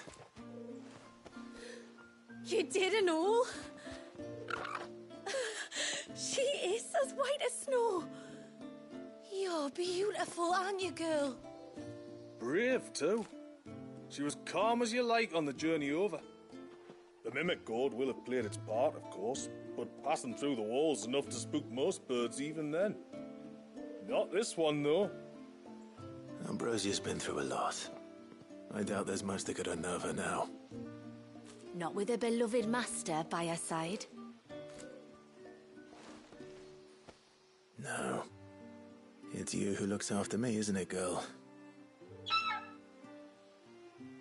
Anyway, thanks for bringing her here.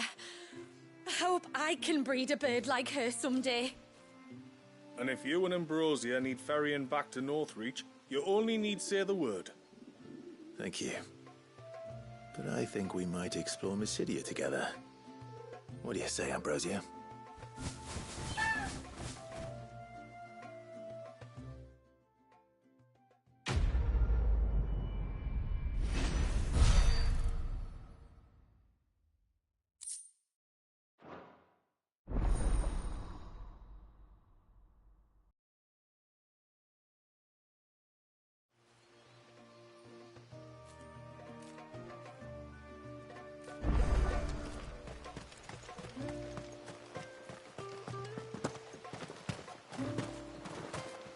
Bastard things.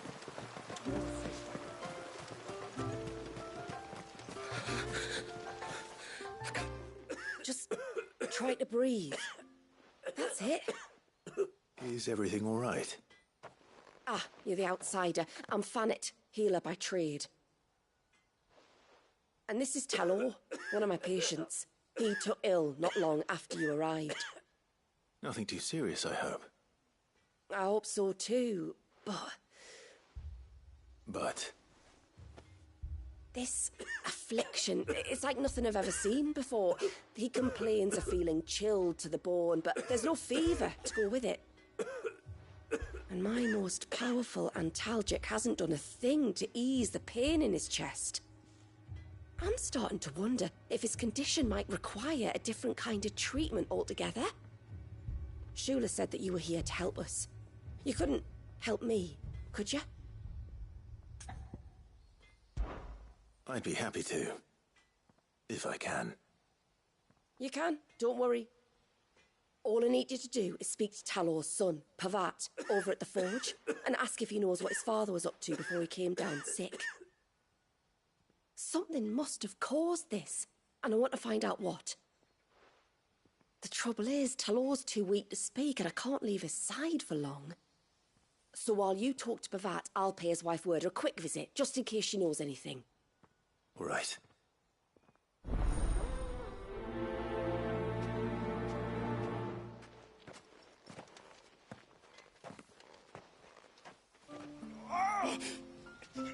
Leave me be. Let me go. Let me go.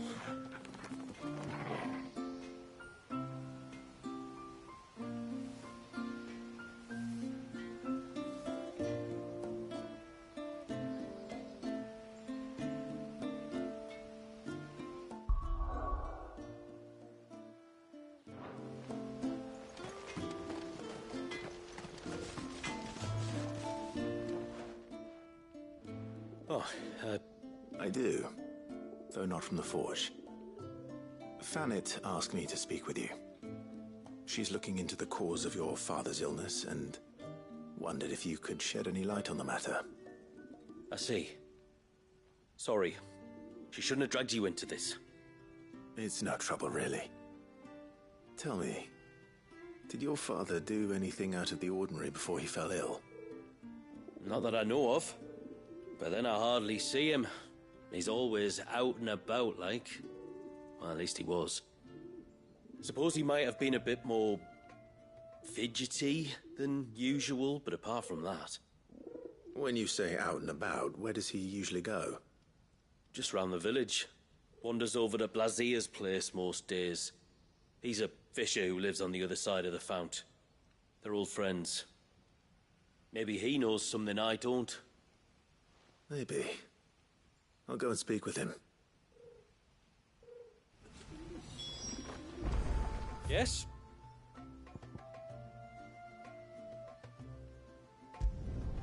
Flawless.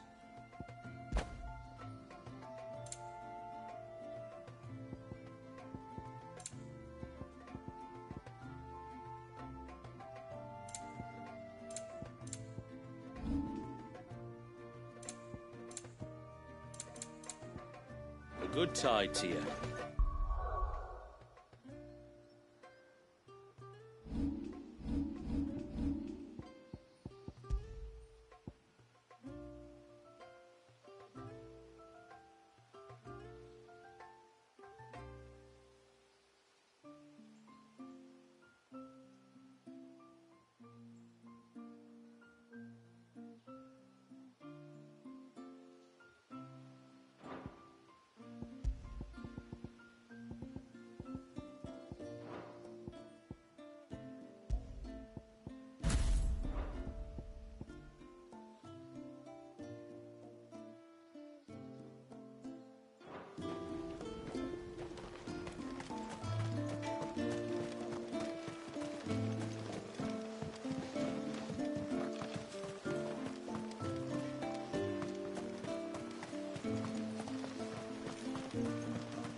Well, this isn't at all foreboding.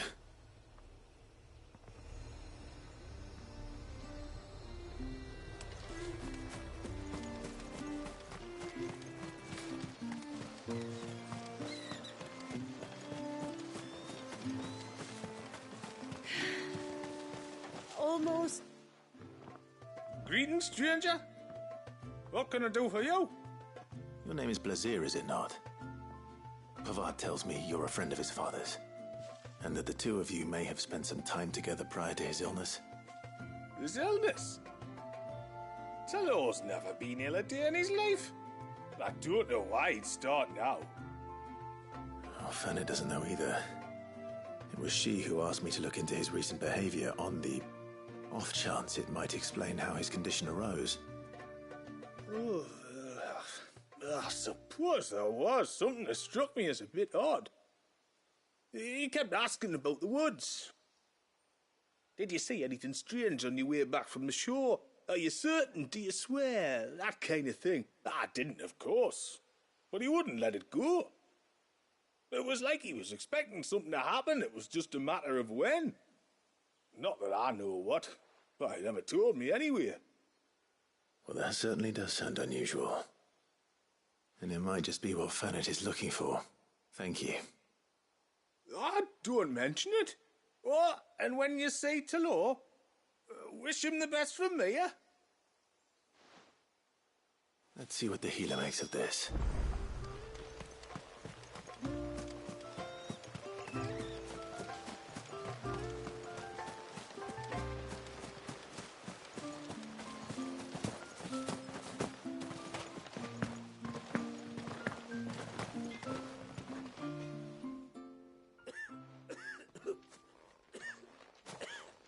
Spoke with Werder, but she couldn't tell me anything. Did you have any better luck? Nothing conclusive. But there was one thing. Blazier, the fisherman. told me that Talor had taken a sudden interest in the forest of late. He kept asking him if he'd seen anything unusual there on his way back from the coast, but never let on what exactly he was expecting him to have seen. The forest between here and the coast. Surely not. But then... I can't say for sure. But I think Talor's illness might have some connection to the Tomberries. You may have encountered them during your time here. The small, scaly beastmen. And you think they may have caused Talor's illness? I do. At least in a way. And if I'm right, it's no wonder the treatments I've been trying didn't work. Oh, I know it's a lot to ask, but would you go down into Father's Fell for me? There's an altar there. And if my fears are true, an offering upon it. What is going on here? Please. I'll explain everything when you return, but time flows fast. I beg you, make haste for Father's Fell and take the offering from the altar. Talor's life may depend on it. Very well.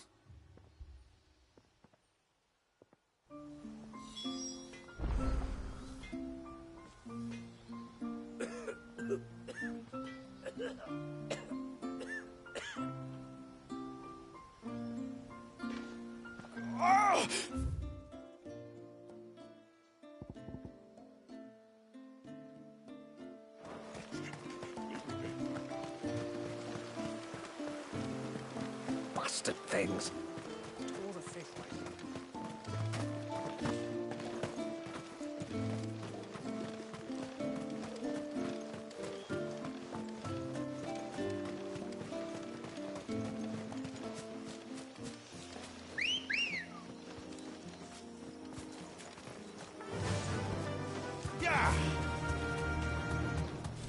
Before, we turned east at the shipwrecks to reach the coast. Now we must head in the opposite direction. Left it is, then.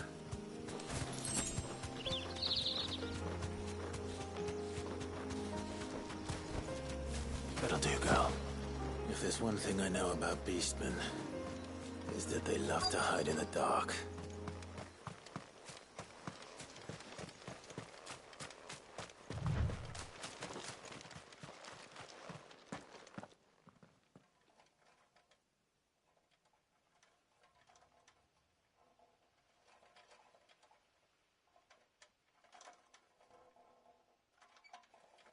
What are they up to?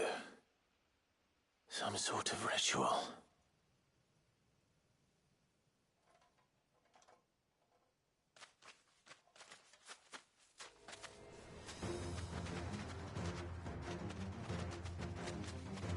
Sorry to disturb you.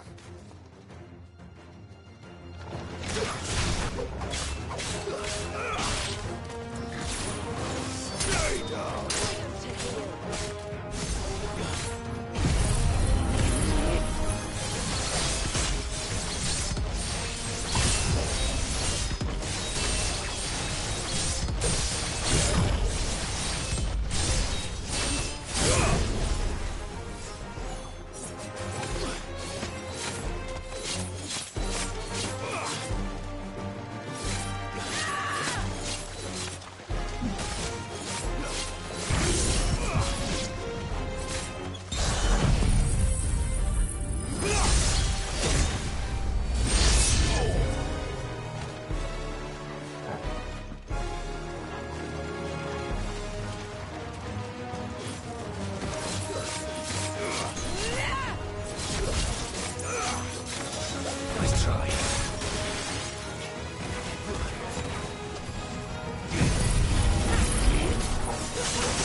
Let's see what's on this altar then.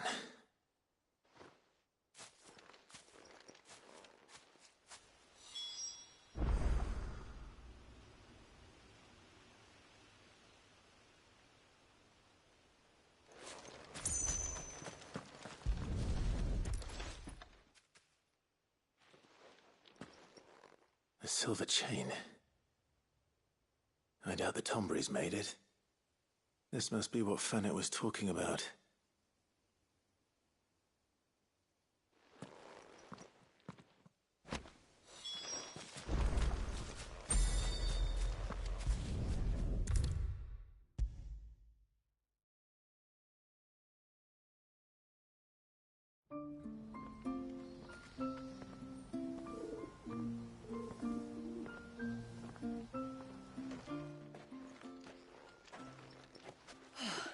You're back.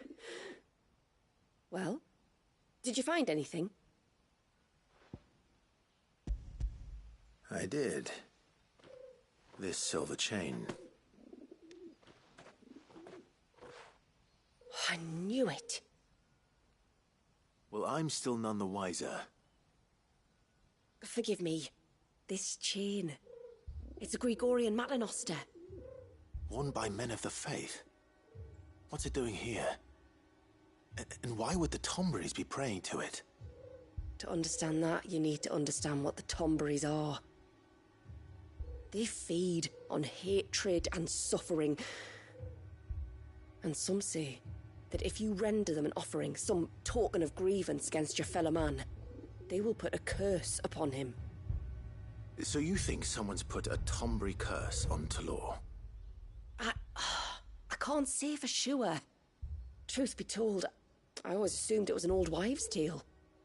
But given his fear of the forest and the presence of the chain on the altar, I don't know what else to think. Does Talor have any enemies in the village? Anyone who would nurse such a grudge? No, I believe the one who left the chain at the altar was Talor himself. I beg your pardon?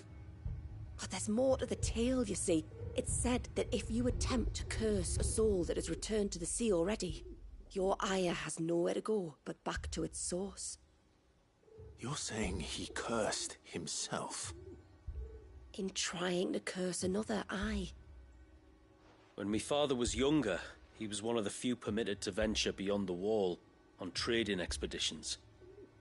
He told us that when he journeyed to Sanbreque, he'd wear that chain to disguise his true beliefs, lest Griega's faithful turn their cudgels on him. Did they ever catch him in his deception? Might that explain the ill will he bears someone? Not that he ever told me. Come now. Let's not waste time speculating about Talor's past. We need to focus on the present, and that means finding a way to break the curse. All right.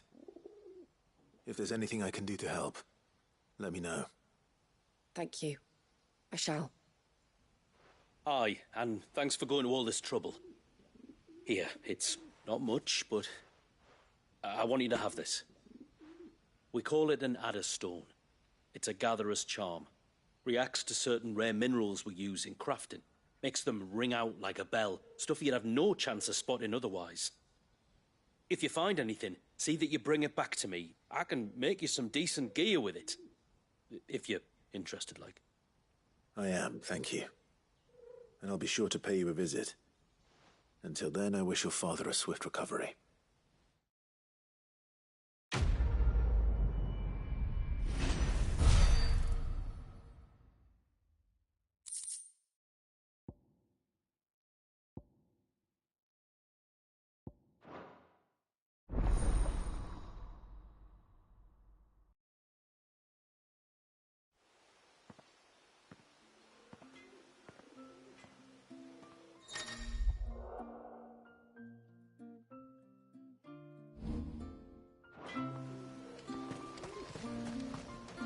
What is it you want?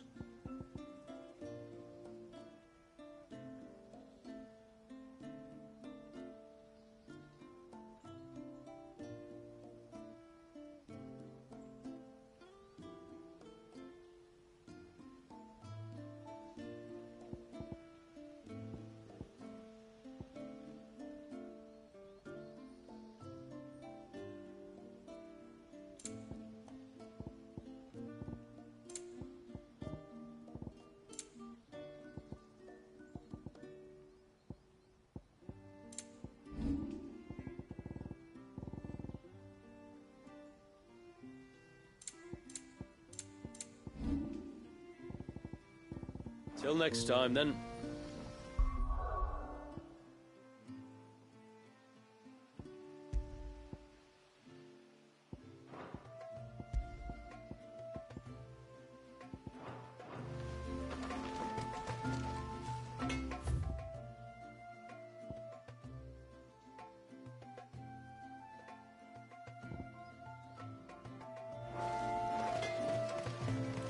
No sign of the child.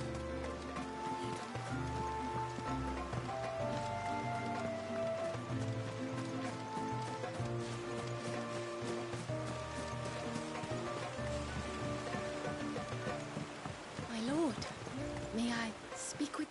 There is a matter with which I... Of course, what is... Please. Something's... Yes, I was... But the more I think about it, the more certain... Then you're positive. Of course, but if it... Would you... Very well. Whether the man you saw... Perhaps... Just... Don't worry. Thank you. Yamila. The custom. I'll explain later.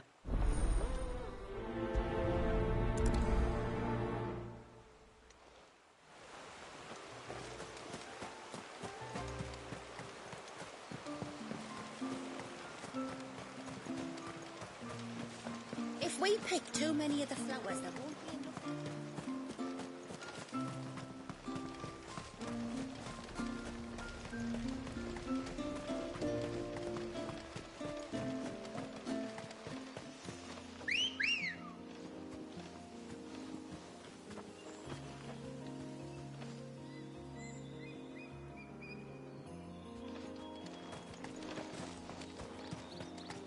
Ready, go?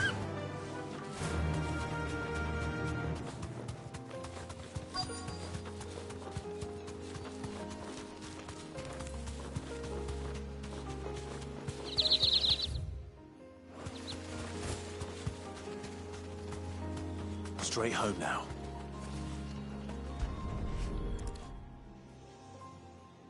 A bottle. Breath of the Arbor. Perfume from Sambrag. Looks expensive, too. Who's there? Stop!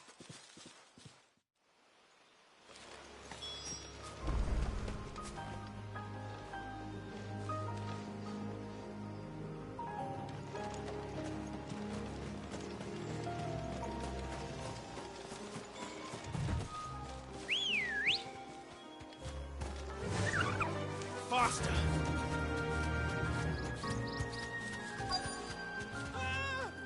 No! No! Hang on! I'm coming!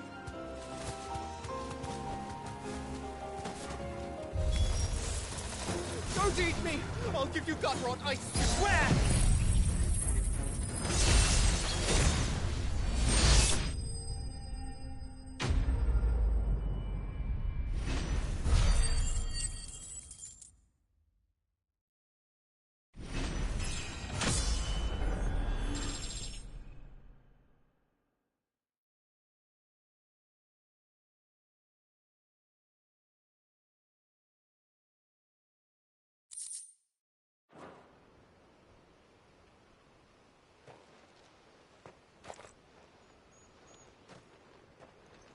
Are you all right? I'm more than all right. I'm saved! Oh, I could kiss you! Maybe you should introduce yourself first. Hervey! I knew it was you. What are you doing here? I came to see you. Oh, my little canary, it's been so long. Thank you for saving him and sparing him. Who is he? Hervey, one of many clients from my employment beyond the wall. One of many clients? We spoke every night of our plans together. Whispered songs of love into each other's ears. And then you upped and vanished without so much as a word. I left you a note, didn't I? I told you I was sorry, but that we could never be together. That I could never abandon my family. And I told you not to look for me. did you even find this place, anyway? The flame of your love was as a beacon in the night that guided me to you. Hervé.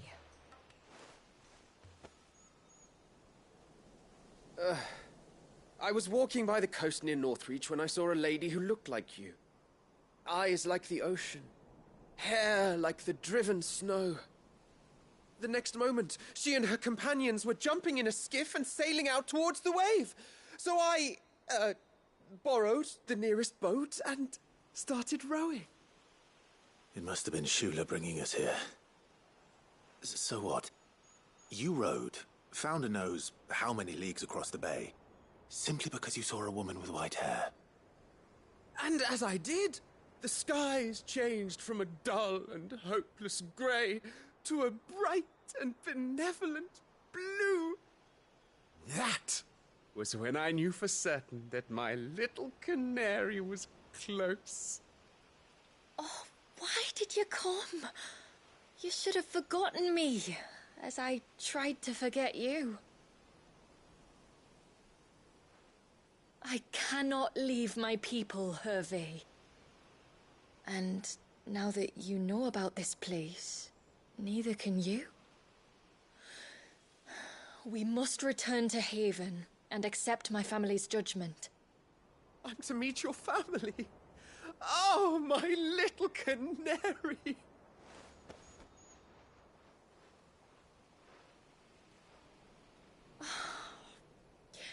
Please, come and see me later.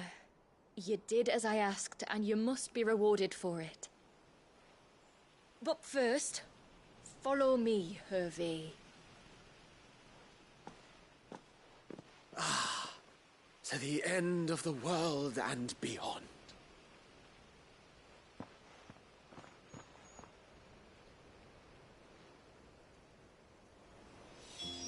You should never have found this place. How could I be so careless? Don't blink.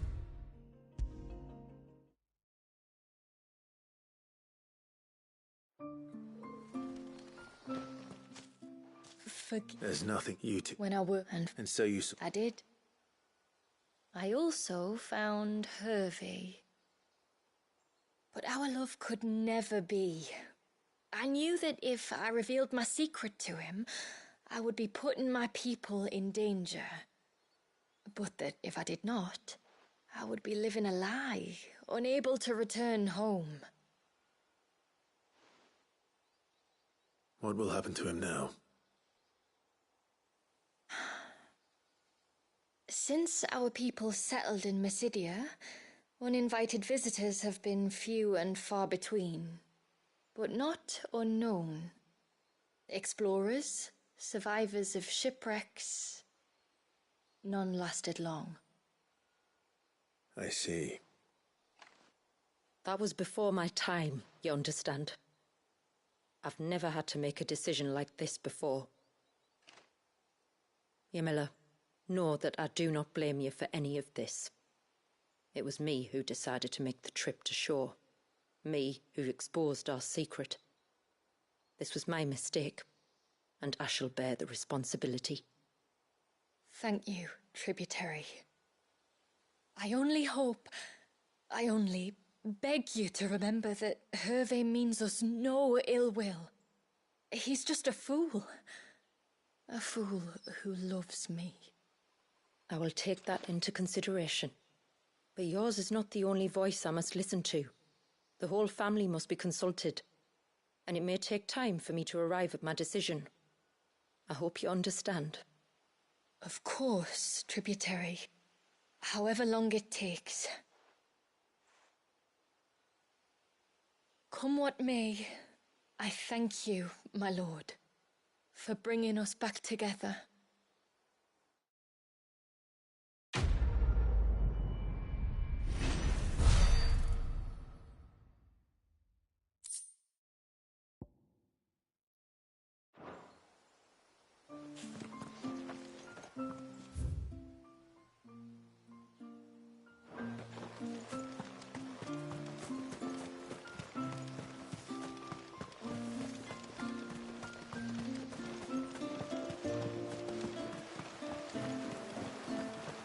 bastard things.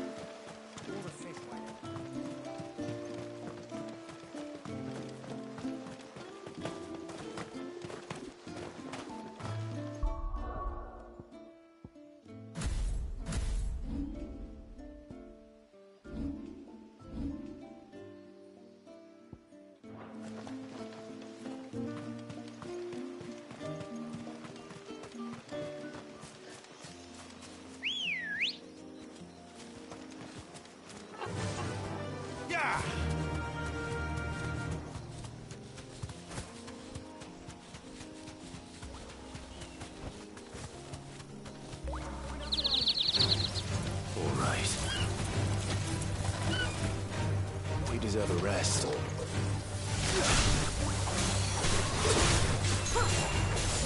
Let darkness fall!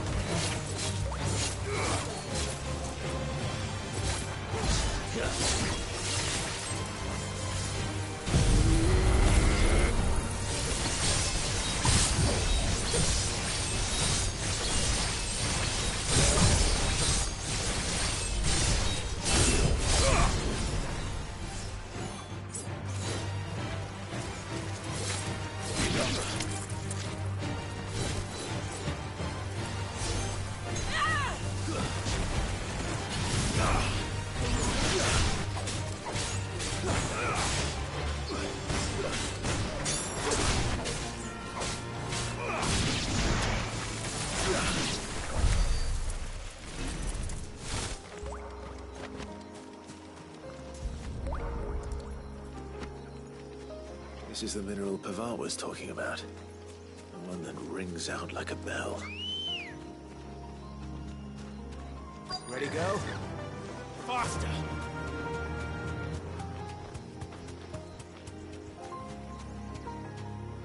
Thanks, Cal.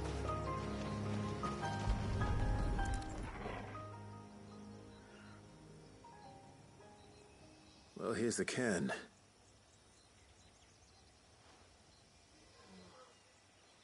But no sign of Nasef. To the riverbank, then.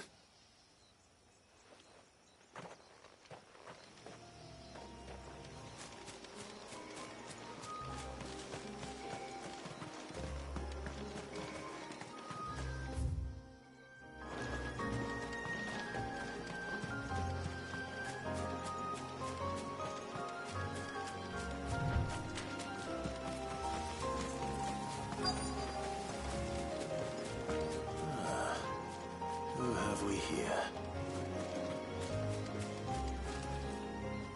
I'm looking for a man named Nasef. Aye, I know him. Takes care of the cans. Wait, you didn't think I was him, did you? Sorry, mate, I'm just out to gym myself a few ibexes. What do you want with the lad, anyway? His friend, Katav, asked me to look for him. Apparently he ventured out to work on one of these cairns and didn't return. Well, that is a worry. You're a hunter, yes? You must know the woods as well as anyone. Can you think where he might have gone? There's a bridge further down the path. Blasted thing got washed away a few moons back. Our carpenter only recently had time to rebuild it. But if I remember rightly, there is another cairn on the far side. Maybe he decided to visit that one while he was here. Maybe. It's worth a look, certainly. Thank you. Don't mention it. I'll keep an eye out too. Perhaps he just got delayed or something. Let's hope so.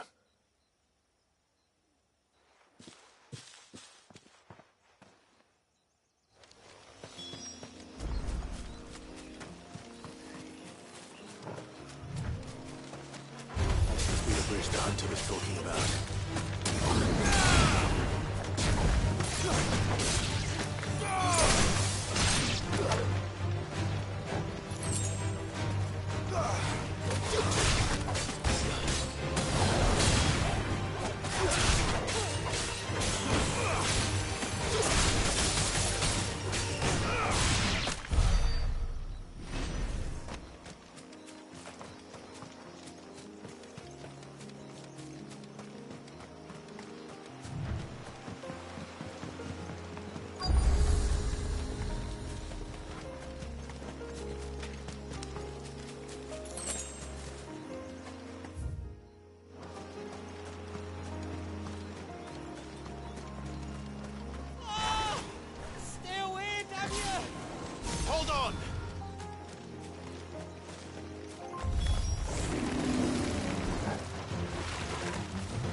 Oh, thank you.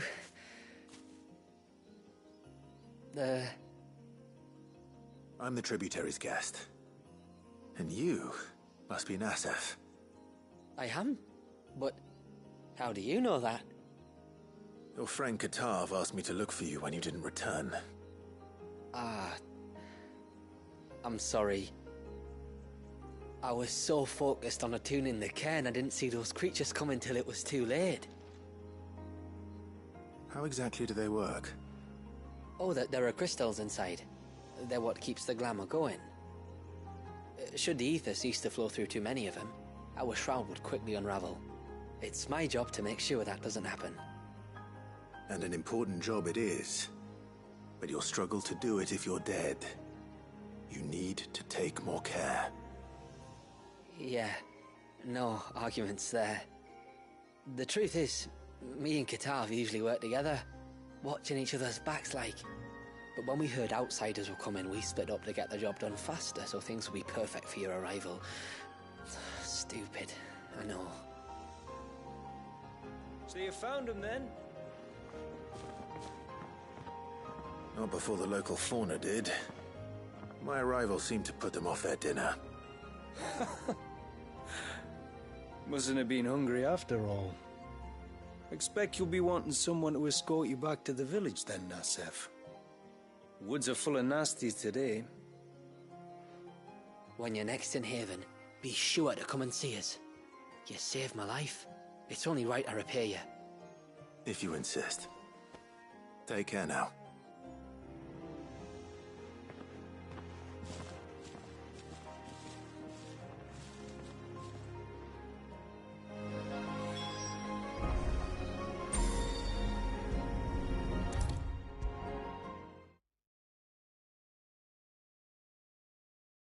I thought I'd lost you. But you saw to it that I was found. Thank you. Nasef told me everything. If you hadn't got there when you did... Oh, it doesn't bear thinking about. All that matters is that you're safe. Far be it from me to tell you how to do your jobs, but don't go alone again. Or if we have to, maybe we should think about casting the glamour on ourselves to keep the wildlife from spotting us. It'd take its toll, of course, but it'd beat letting the cairns fall and having to weave the entire spell from scratch. Imagine if we had to do that. I'd rather not. Would only succeed in adding 2 new piles of stone to the collection. Your bearers? That we are, thank the tides. The others can't attune to the crystals in the cairns the same way we can. I reckon this place would be doomed without us. So, you do this work for the good of your people? Not because... We're forced to. No. From what I've heard of the way things work on the outside, we were truly blessed that our rain fell here in Mysidia. Our people are few enough as it is. If we started turning on each other, kin against kin, over nothing but a stupid accident of birth, our days would be numbered. They would. Anyway, all's well that ends well, eh? Thanks to you, both of us lived to keep this place hidden another day.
There's a large gate up ahead, and beyond it, a cluster of ancient ruins. The temple, or the Heir of Hours as my people call it, can only be reached by passing through them.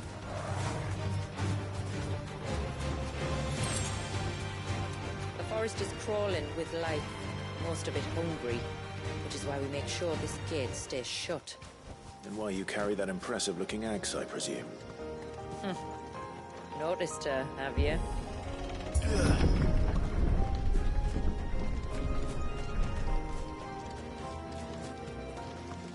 The temple is up there. Don't worry. Those cliffs aren't the only way to the top.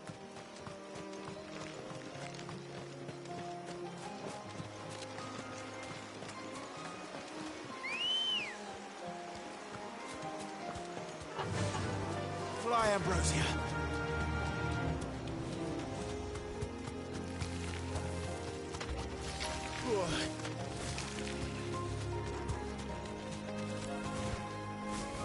Are these the ruins? Yes. As far as we can tell, they're part of the same complex as the temple itself. To think of all the people who must once have lived here.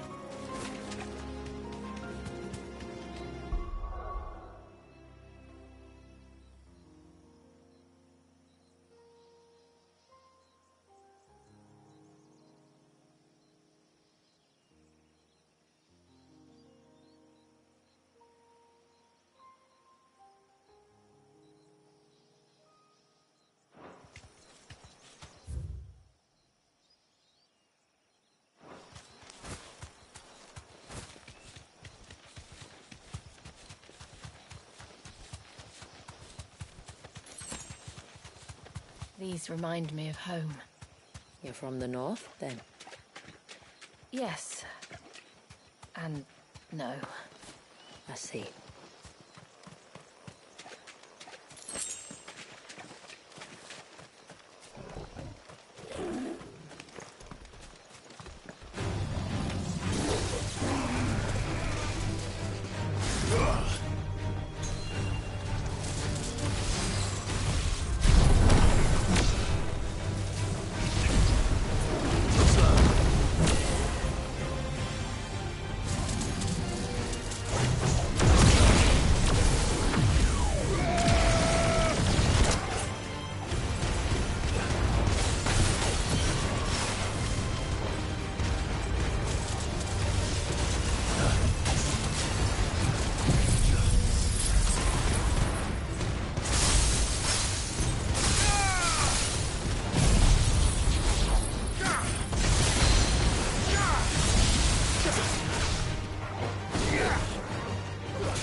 Do you see that cave up ahead?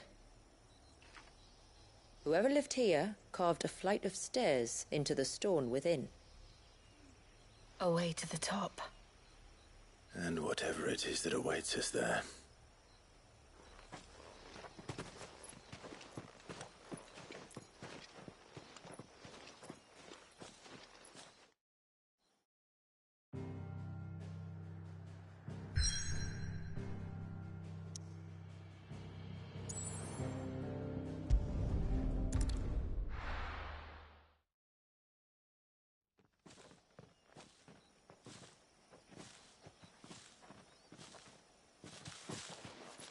There. The temple the time forgot.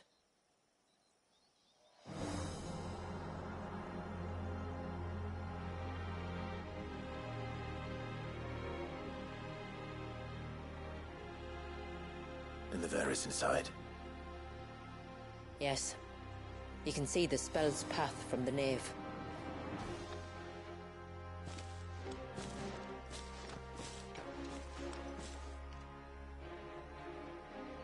What is it?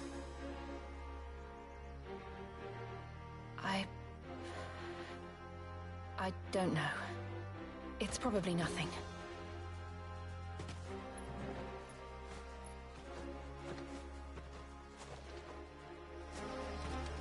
Forgive me, but why build the Vare here?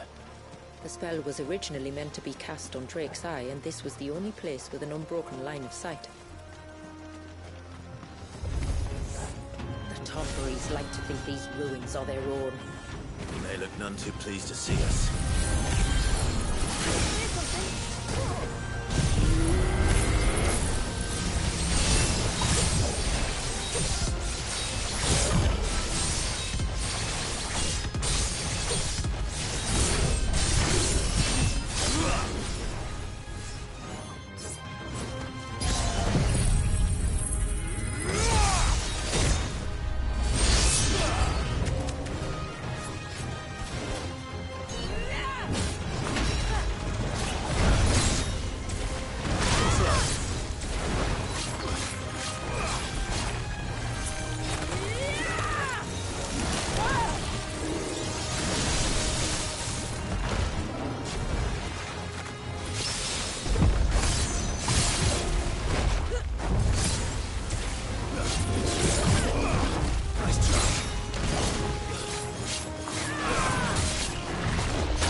Dwindle, theirs seem only to increase, as if they were feeding off our suffering.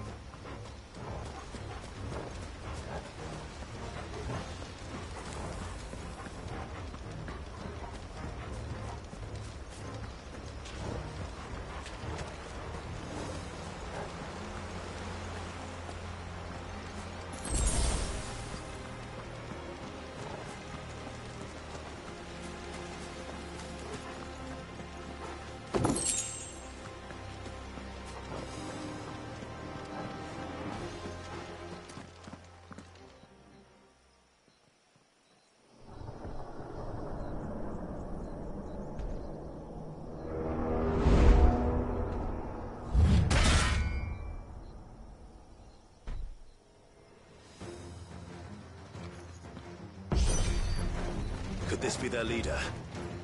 You're more than welcome to ask.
That could have been worse, I suppose. Aye, well, if the forest's taught me anything, it's that there's always something worse.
slow.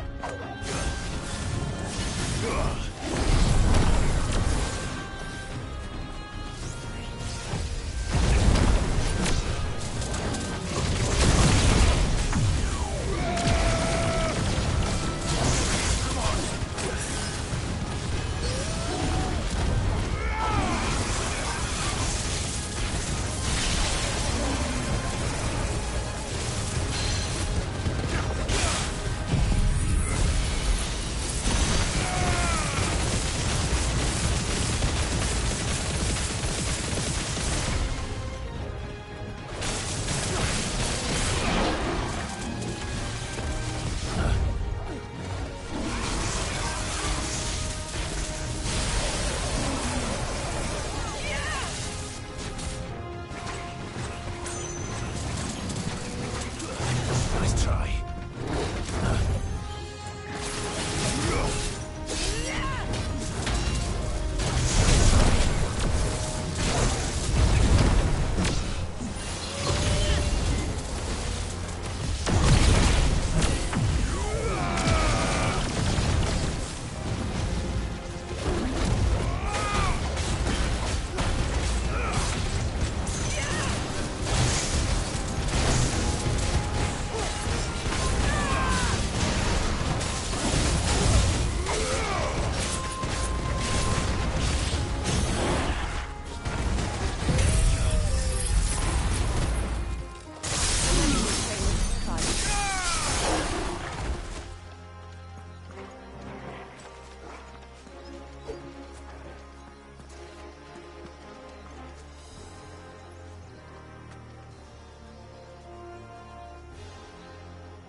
Is that the nave? Just inside the dome, yes. But it's what's out here that worries me.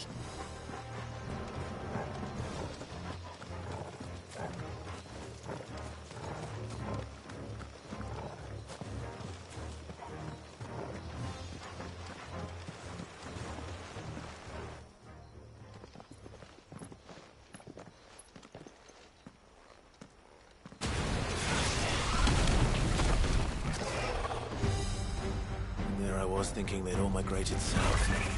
The weaker ones did. The weaker ones. Did you hear that, Sid?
Just like the surge.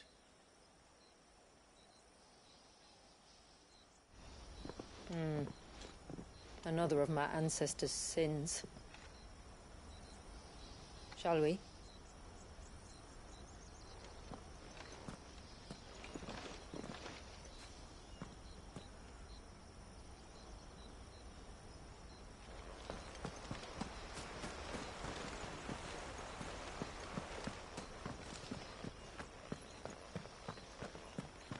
The blue veil shows the extent of the spell's reach. But I can feel its ether from here.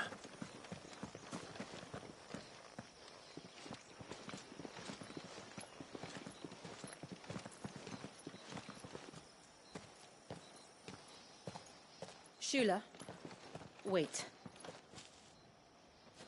Before we cross the threshold, I'd like to know a little more about how these magics work.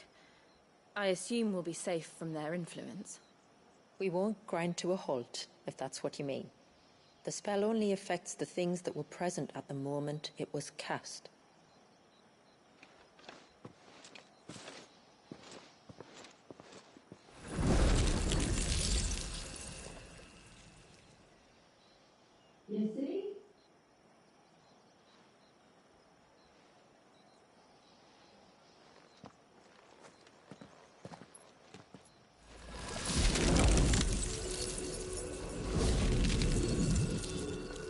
But if we can enter, that means other things can as well.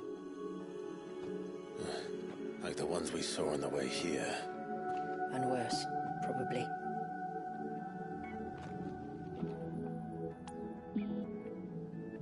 Is this Leviathan's doing? Well, it certainly wasn't ours. When he realized my ancestors were attempting to cast a spell from here, he made to destroy the temple.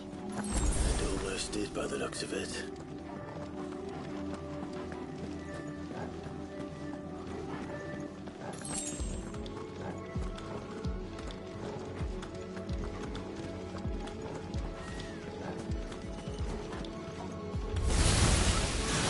Those aren't bombs.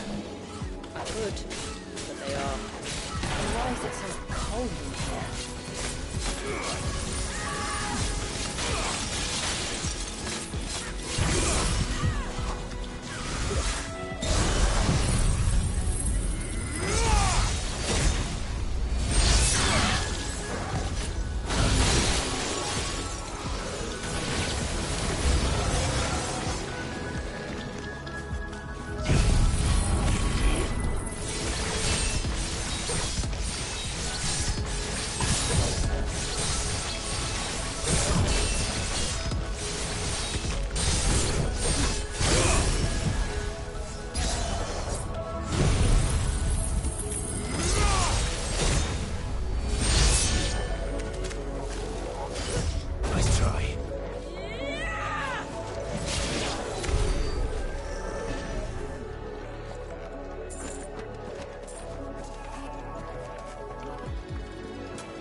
must have been like before the attack. This would have been a hall of worship. There was something similar in my father's keep. The priests would deliver their sermons from the dais. Your father?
must climb then.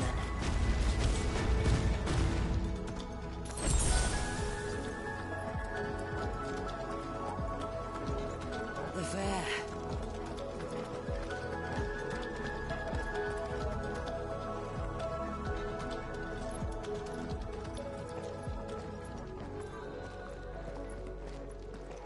By the founder.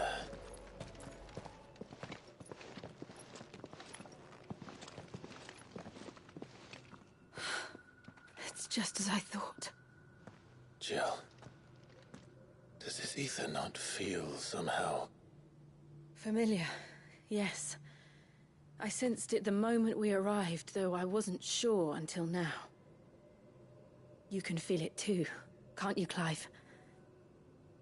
She's calling us. You don't mean the witch? I do. Though she was more than that. Much more. She was a dominant. A dominant who once commanded the icon that now resides in both me and Clive. Of course. I don't know why I didn't see it. Who else would have the power to freeze time? None other than Shiva herself. But for her ether to endure after all these years, it's almost as if...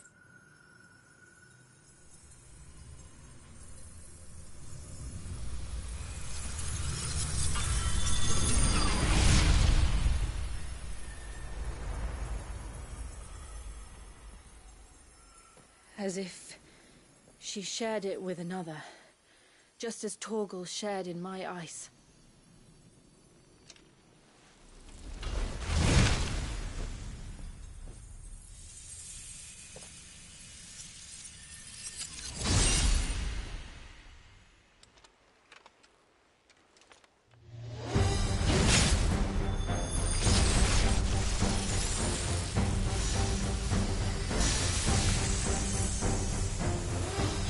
Companion.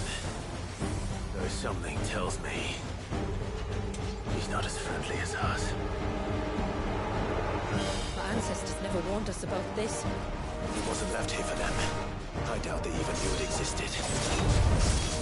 Nice try.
sooner die than fail its mistress.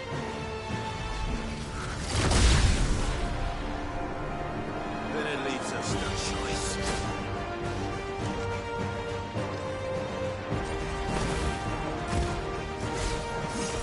Nice try.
by the moment.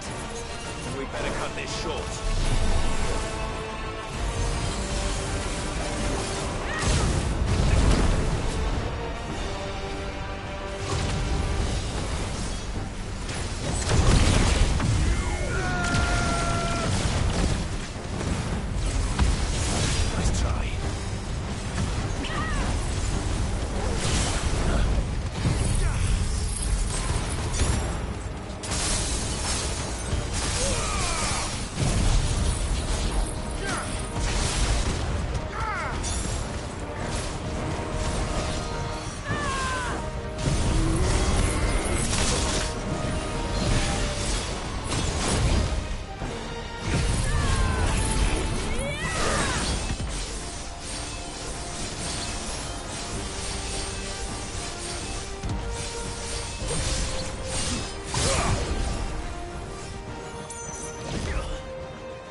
Well, let's destroy it.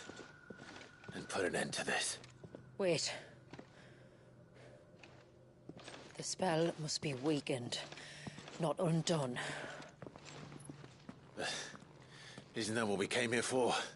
Did you ever stop to wonder what might happen to the tidal surge if I unraveled the whole spell at once? I didn't think so. This is going to require a bit more finesse. From wind and light, water and earth, let the silent palm of mine ice.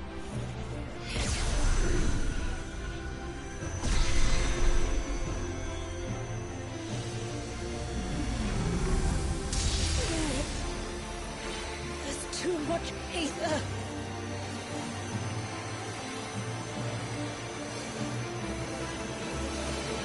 Here. Let me help.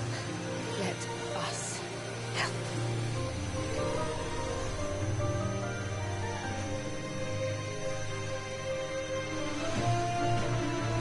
Almost.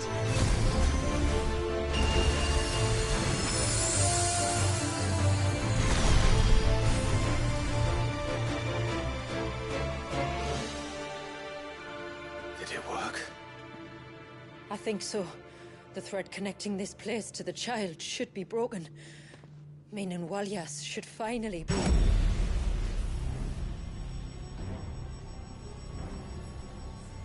Free once more.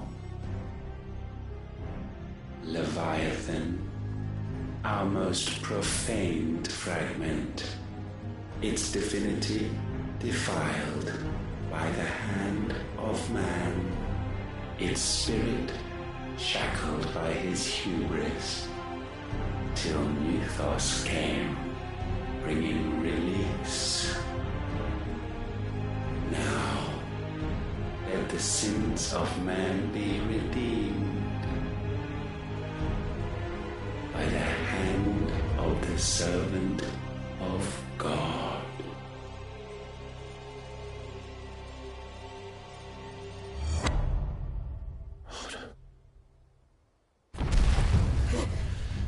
Damn it.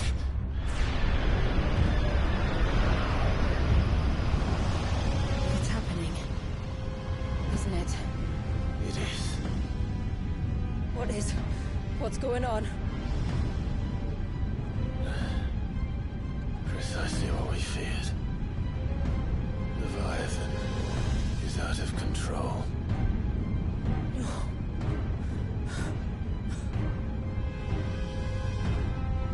Don't despair. This isn't over yet.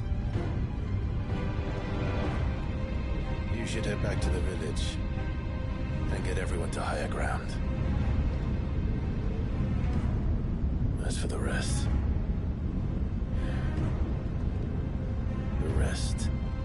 Ifrit will handle.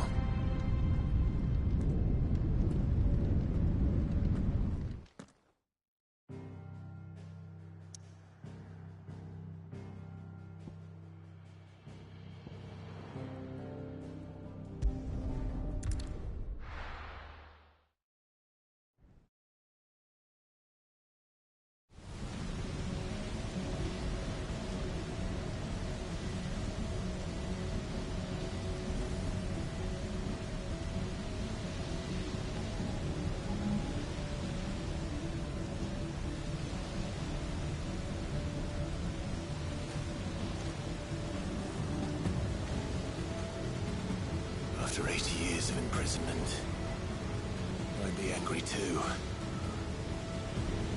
But I can't let it end like this, Walyas. It's time for you to come home.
all right. I heard you the first time.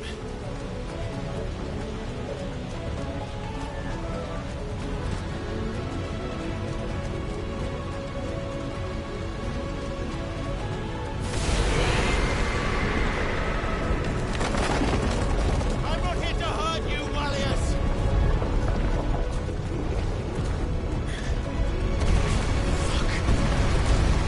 That was too close.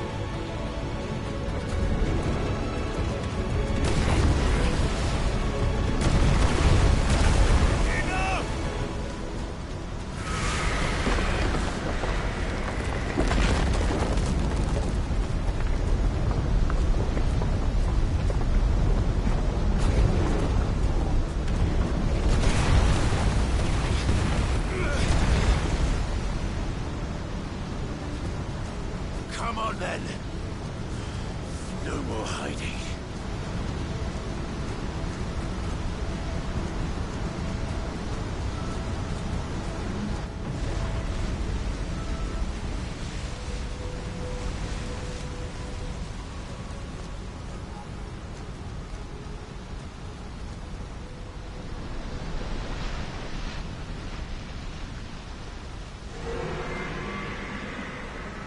Malleus!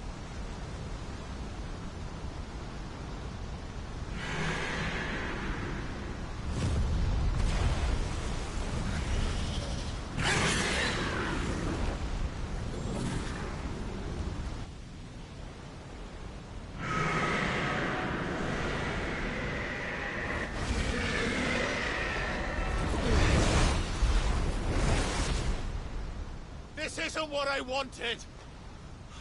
I only hoped you could forgive me.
dead, Leviathan.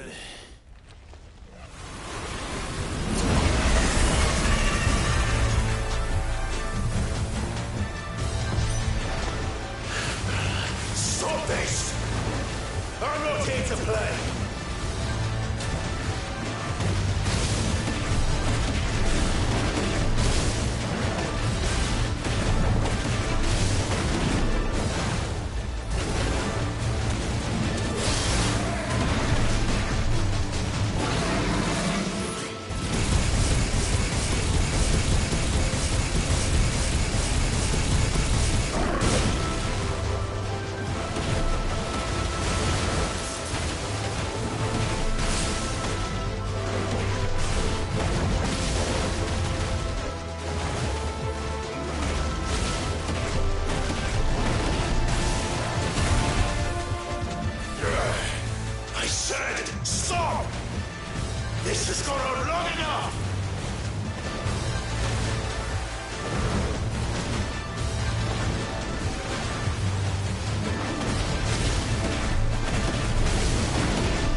The village.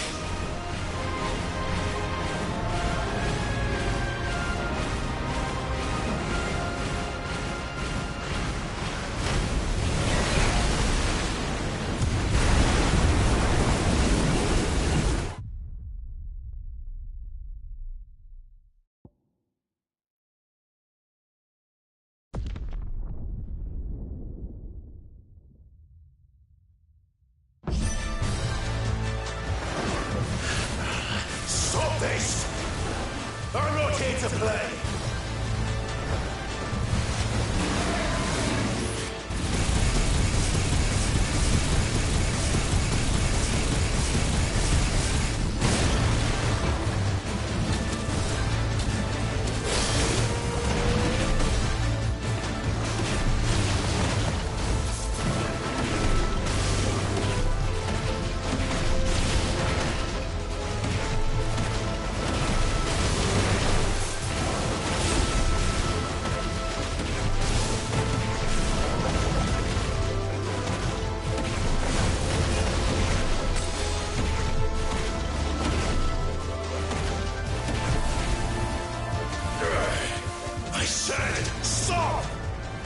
This has gone on long enough!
the village.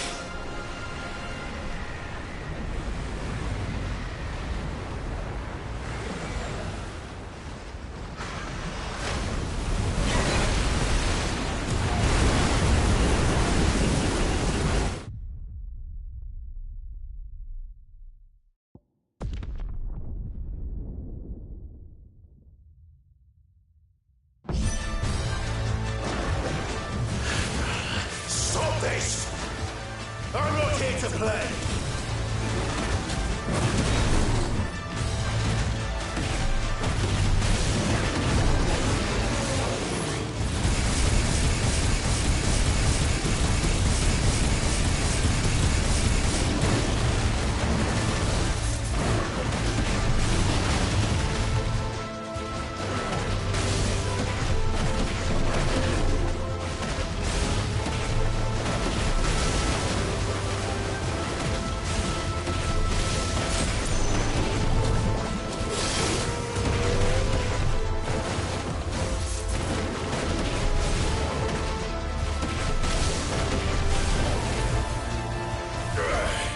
I said, stop! This has gone on long enough!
The village.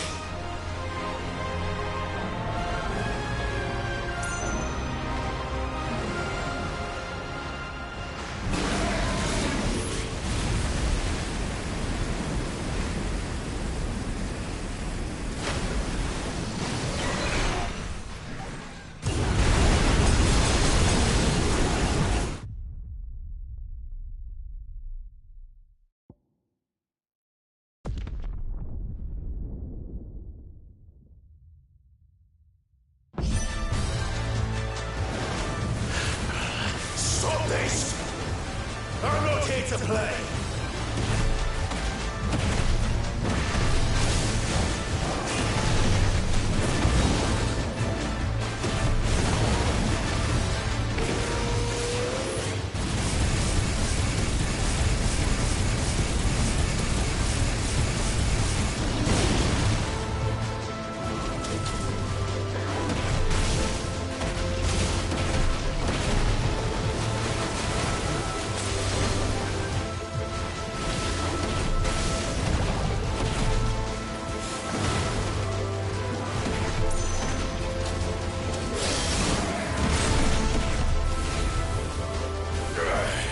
I said, stop!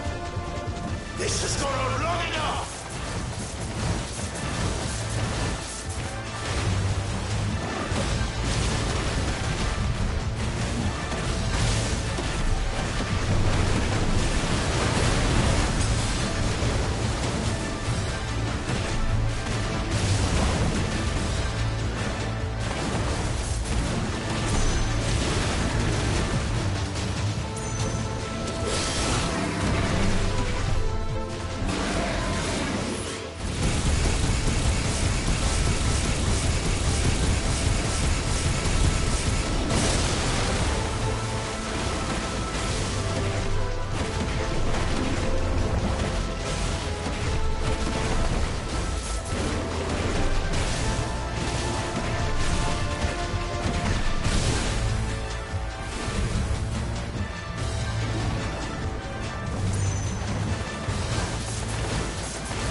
The village.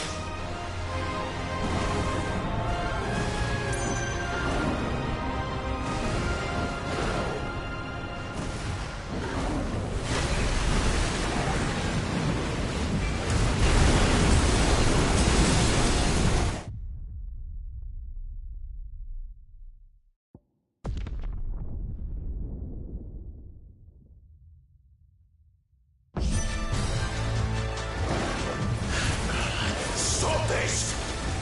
I'm not here to play!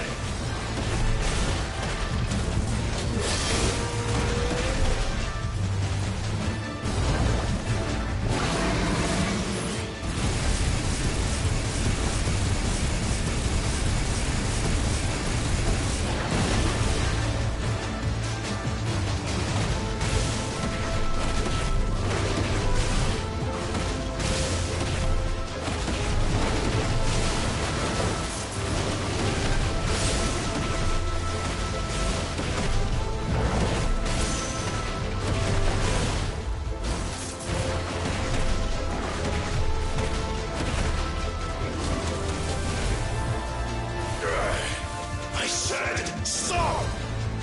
This has gone on long enough!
The village.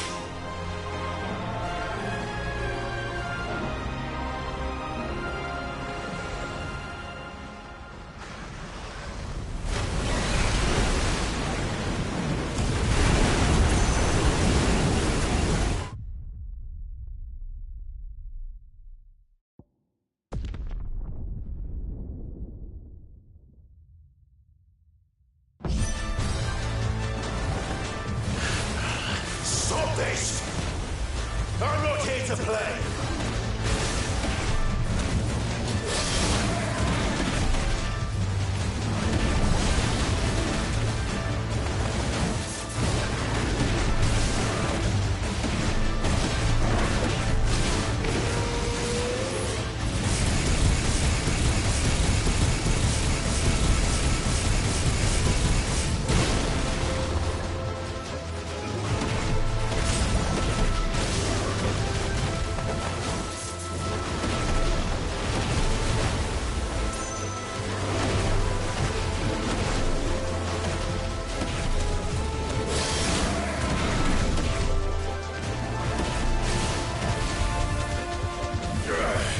I said, stop!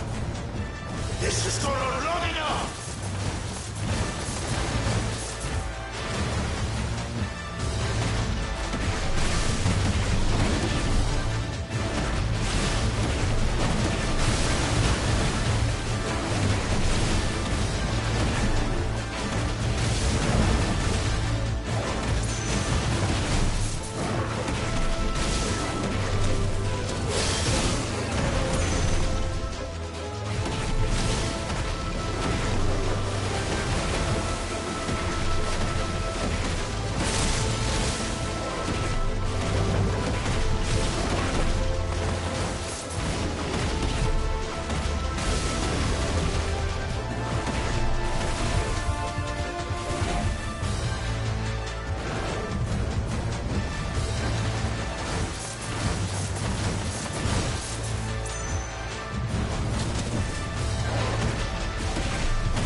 Not this time.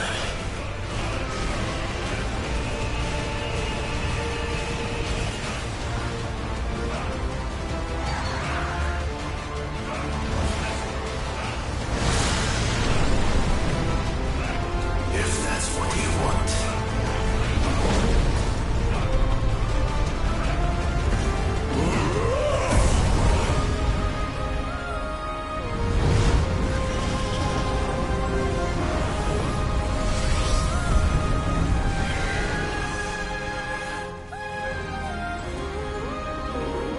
You've had your fun, Leviathan.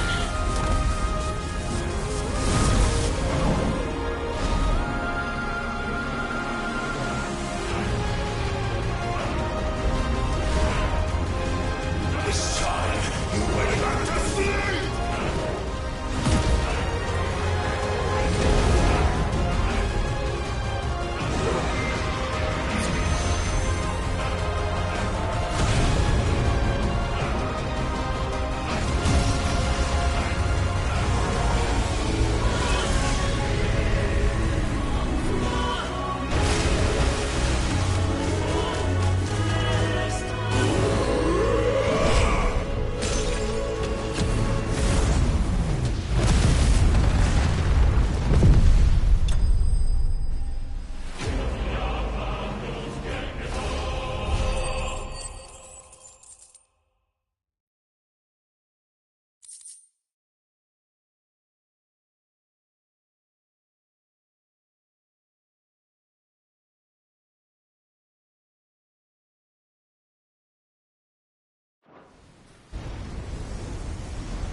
Now that was quite a tantrum.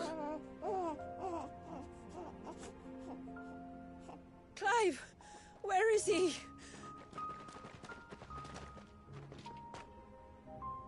Well, yes.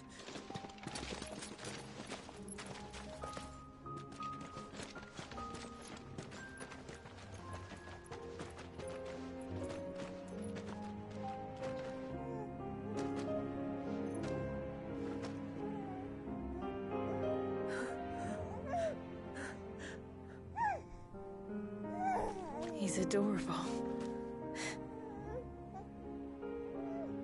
He is now. But did you see him a few moments ago? Clive, I don't know how to thank you.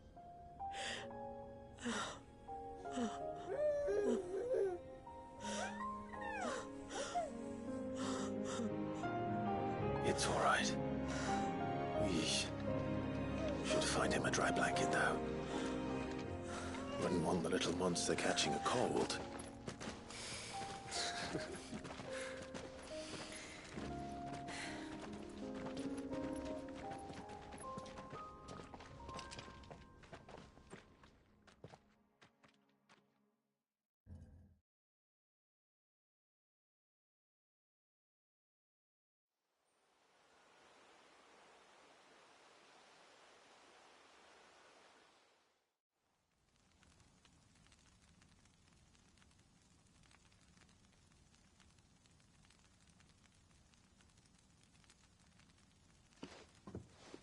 There.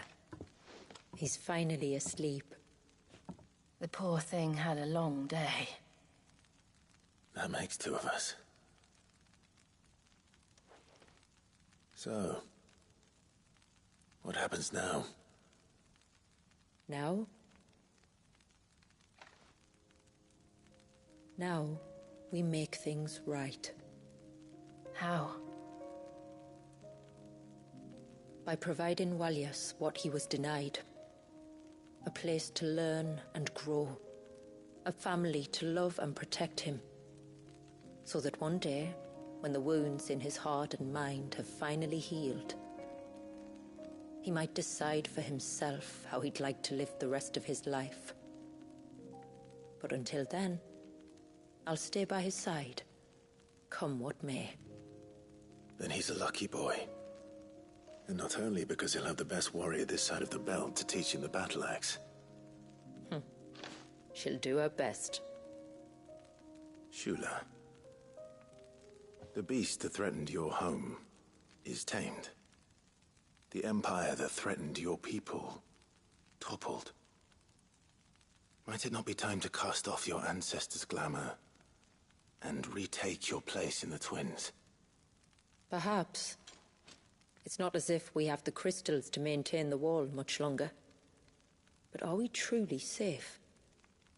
Is the world truly ready to accept us for who we are and what we believe? If I remember rightly, you and yours still choose to remain hidden, do you not? We do. Well, your people will always be welcome in Haven, regardless. As will yours in the hideaway. We're allies now. If there's anything you need from us, supplies, food, equipment, do not hesitate to ask. It's kind of you to offer. But we'll manage, just as we always have. Besides, I suspect you'll be needing everything at your disposal if you're going to save the world.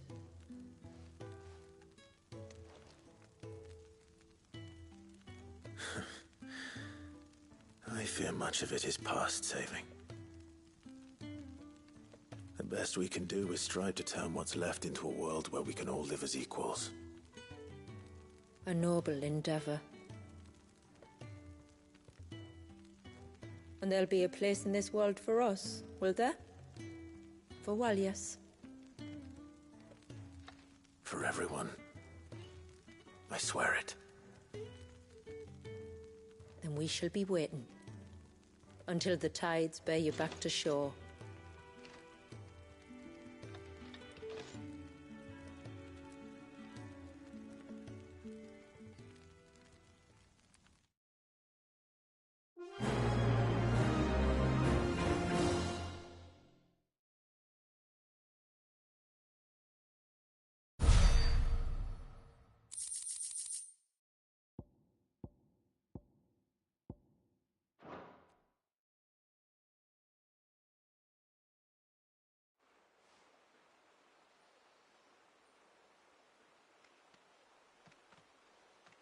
Do you think he'll be all right? Well, yes. Only time will tell. But I can certainly think of worse places to spend one's childhood. The Moats of Water are a fine people, and they will take good care of him. Up by the Vare, Ultima spoke to me. He called Leviathan his most profaned fragment, and told me to redeem the sins that had laid him low. Is that so? The sins of Walyas' ancestors were grave indeed. To force him to prime at so tender an age. And to freeze him in time, that he might never know what it was to live. Yet I doubt either of those crimes was the source of Ultima's displeasure. It was that the Icon's power had been put to another purpose than the one he intended. To him, Leviathan must have seemed an aberration. Could that be why Ultima made no attempt to lead me to him? The fear that this profaned fragment might corrupt his vessel somehow. Perhaps. Or perhaps he simply deemed Leviathan surplus to requirements, having concluded that his vessel might be made to serve his purposes without the full sum of his power. His purposes? There's no escaping them. Even here. Hidden away in Mysidia, the blessing of the crystals proved nothing but a prison. A prison into which Wallius was born, and from which freedom is hard won. If the world doesn't change, if we don't change it, he'll end up suffering the same fate as every dominant who came before him. Then we must change it. That we must. And we shall.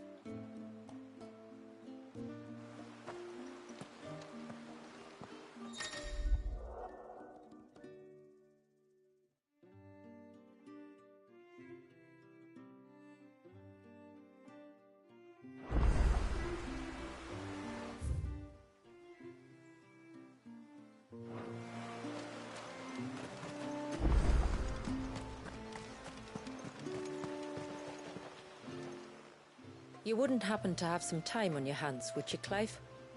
Only I was wondering if you might help me with something else. Don't tell me. Another unruly dominant.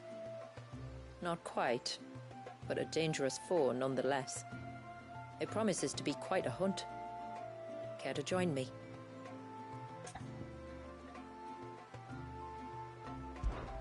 All right. Tell me about our quarry. A fiendish, cold-blooded beast known as a Givra. Normally, we leave such animals well alone, and for good reason. But I have an even better reason to want its tongue. Its tongue? If you'll permit me, Tributary, I can explain. Certainly, Yamila. It's been over a week since me sister gave birth to her first child. Yet she still isn't back on her feet.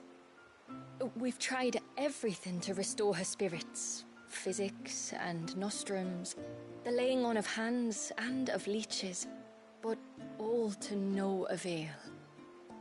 The healers tell me there's only one hope left. A broth as potent as its ingredients are perilous to procure. It isn't only Yamila's sister who stands to benefit from this, by the way. There's her baby to think of, and Wallius, too. She'd agreed to be his wet nurse, you see. I'd be glad to help. Thank you. Our hunters have no shortage of skill, but this task calls for more than that. And it won't be achieved through weight of numbers either. The Givra is as wary a foe as it is a deadly one. 2 hunters might catch it unawares, but any more than that, and it would pick up our scent a league away. Then it is decided. The 2 of you will go, while Jill and I occupy ourselves here. Perhaps we might help prepare the broth. That would be most kind of you. Come then, Clive. The River of Time flows fast, and so must we. There's a Givra that has claimed the ruins at the foot of the mountain as its hunting ground. But as I say, they are wary creatures. We'll need suitable bait to draw it out. The flesh of a forest ibex should suffice. To the forest, then.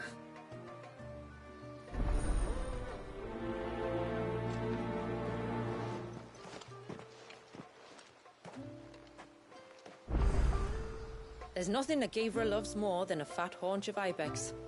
There speaks the voice of experience. Do you hunt often? Since I was a girl, my father would take me. Then after he returned to the sea, Yamila's father. Our families have always been close. Even if her sister wasn't Wallius's wet nurse, I couldn't stand by and watch her suffer. What is it you want?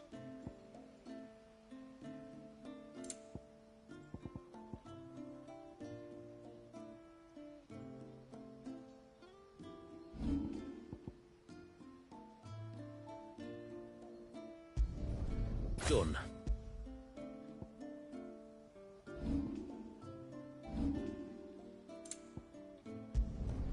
Will that do you?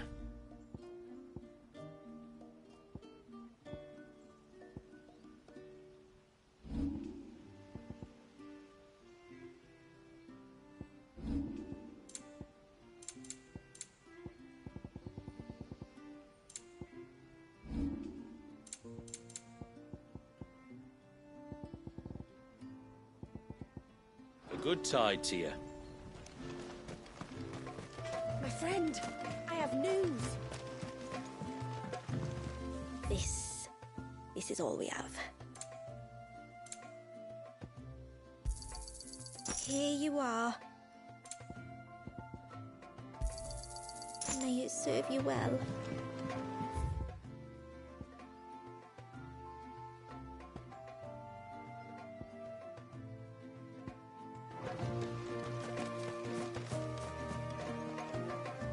I think I might have found a way to break Talor's curse.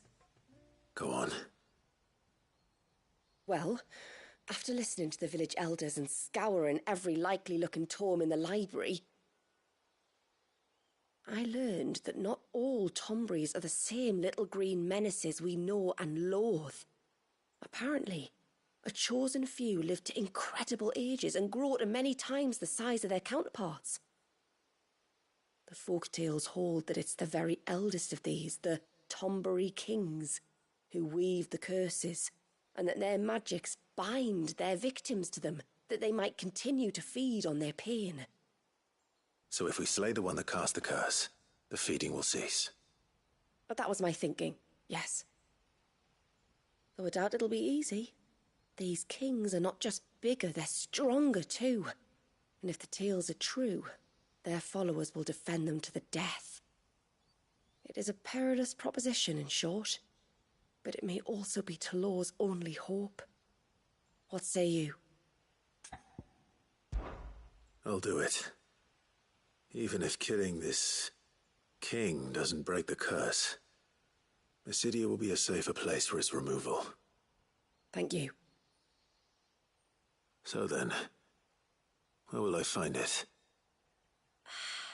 That, alas, I do not know. It must have woven the curse at the altar in Father's Fell, but as to where it is now... Fanet! You were the one asking about Tonburys, right? Because there's a whole bloody army of them out on the cloak! What? But why would they stray so far? And why now? There's only one way to find out. I'll head up the mountain and see what's going on. Right. Thank you. And please, be careful.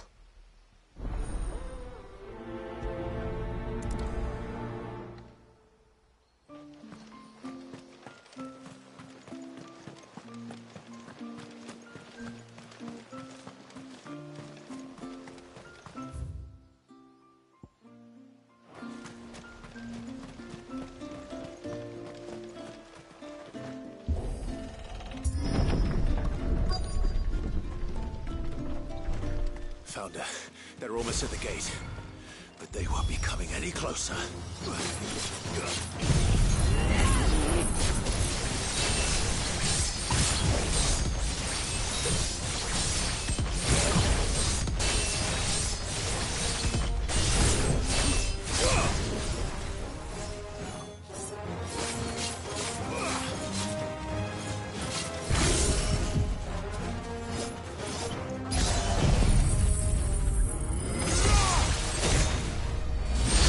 Finished.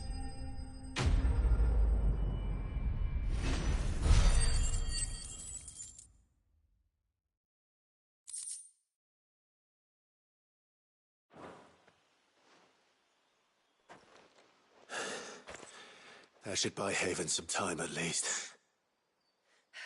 Clive, are you all right? Fine. We've taken care of the immediate threat. Thank the tides.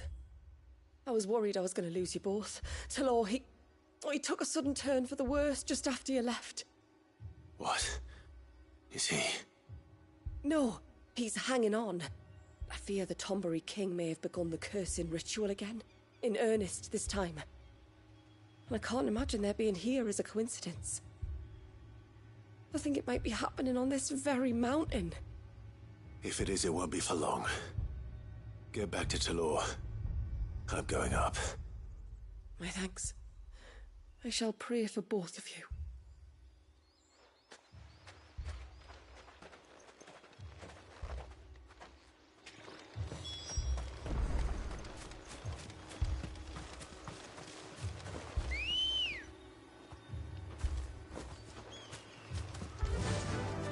faster! More of them. Come on, then. I crave an audience with your king.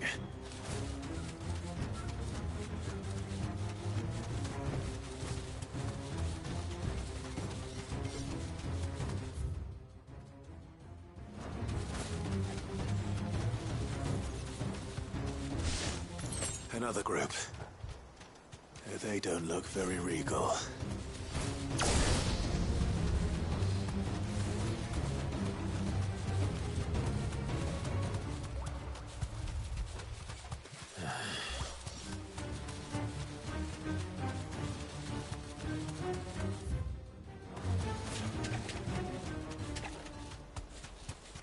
All right. Still no sign of the king. Could Fennard have been wrong?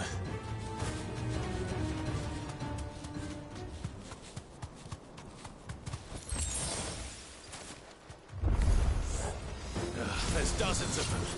The king must be close. But we'll have to take care of his followers first.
Looks like that's the last of them. Out here, anyway. But beastmen do like dark places.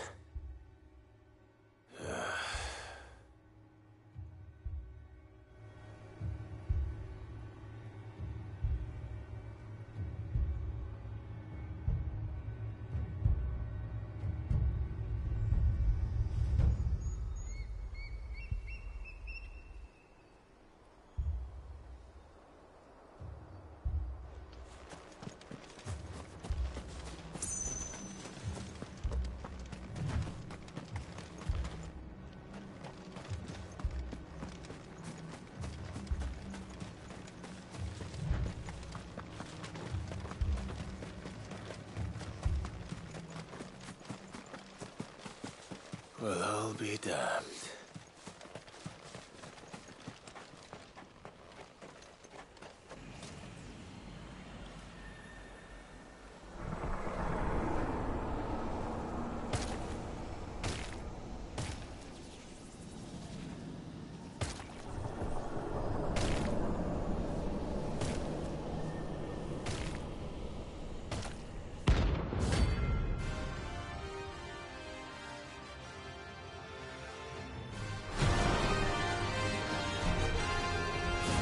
A crown.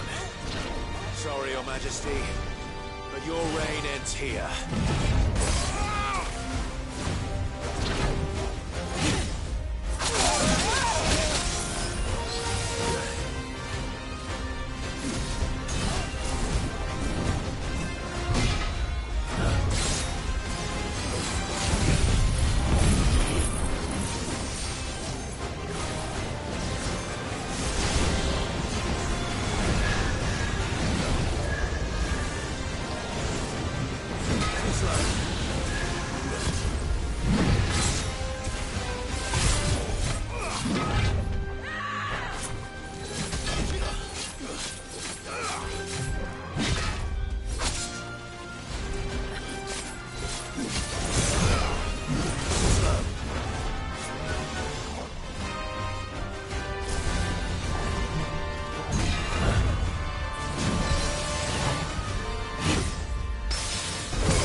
Until then.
It's done.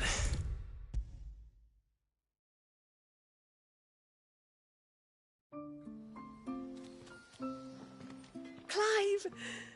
Is it done then? It is.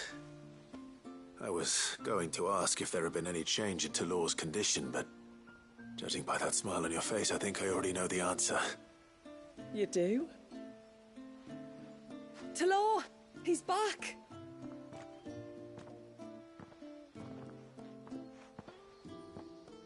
Thank you, my lord. I can never repay you for everything you've done for me. I owe you my life. I'm just glad the curse is lifted. There is one thing I'd like to know, though. If you don't mind my asking. What made you seek the Tombury's help in the first place? Oh, that... well, you deserve to know. It was years ago now, back in my trading days. The Sons of Greek arrested me in Oriflamme, chained me up in a lightless cell with a great sword hung over my head, ready to fall if I didn't confess. Though they never said to what. I didn't, of course. So eventually they just let me go. And I never told a soul. Tried to forget it ever happened.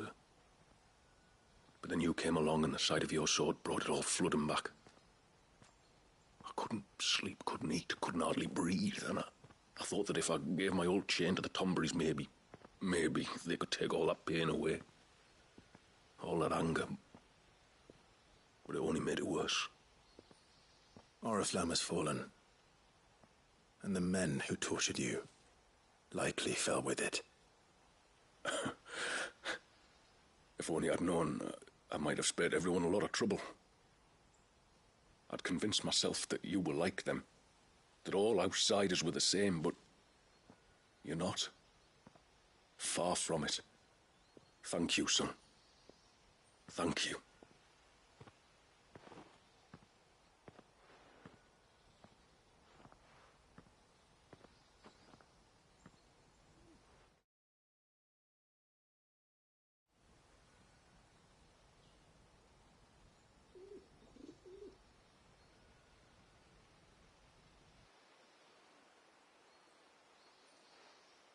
Clive, there's something I need to tell you. After we parted ways on the path to the cloak, I went straight back to Talor and explained to him what you were doing on his behalf. And just like that, his pain began to fade. What do you mean? Just like that? The Tombury King would have still been alive. I had to contend with dozens of his minions before I found him. Then perhaps one of them warned him of your coming and he broke off his ritual.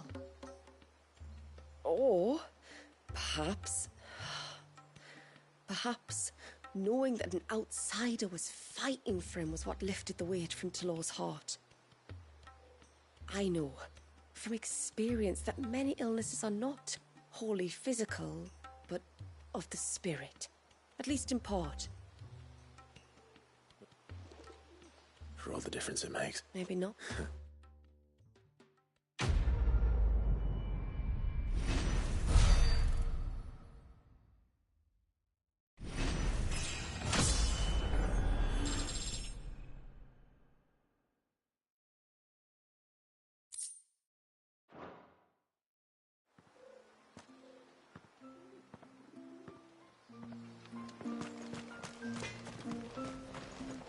What is it you want?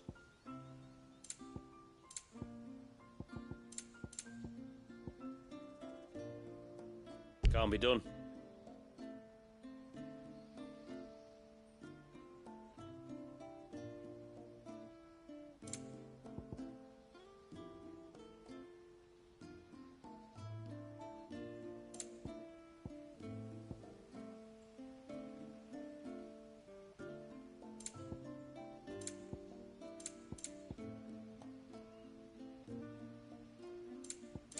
Till next time, then.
Mister, over here. Please, mister. The village is in danger. Stop. Sorry. When you went up, well, ladies, but then... So? A great spin up, well... All right. It was... Then that...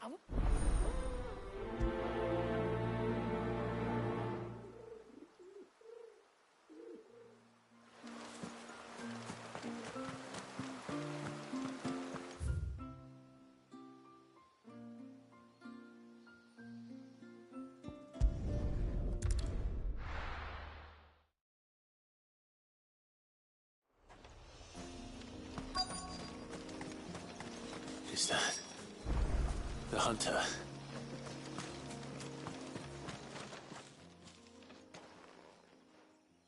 Are you? Did he? No.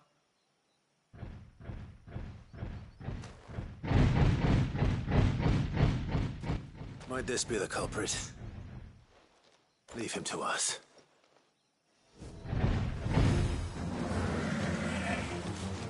You've caused enough trouble.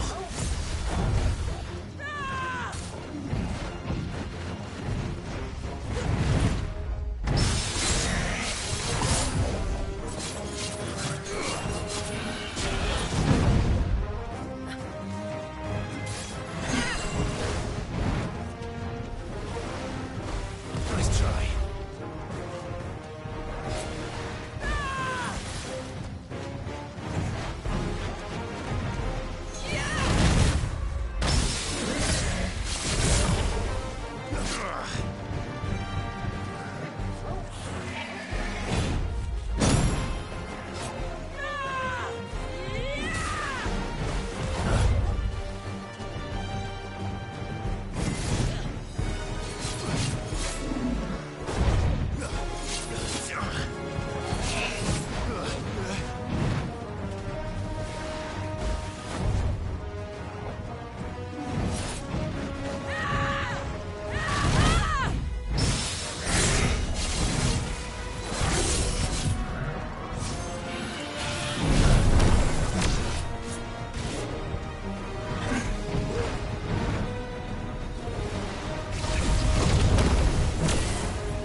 Well, that wasn't too bad.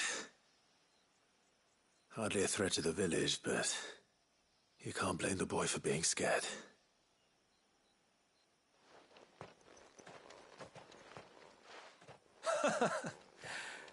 You made that look a lot easier than it was. Do you think that was the beast which attacked you? That thing? Not a chance. Would have heard it coming a league away. And the blast of water that hit me was beyond anything an Archelon can manage. Oh. A boy from the village sent me in search of a beast that could conjure such things, but...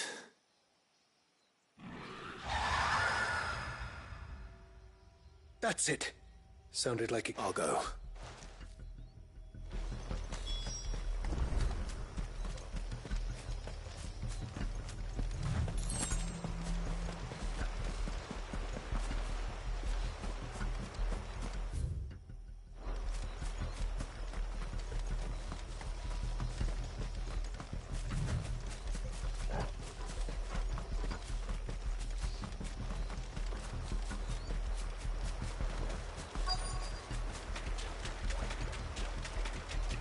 What do we have here?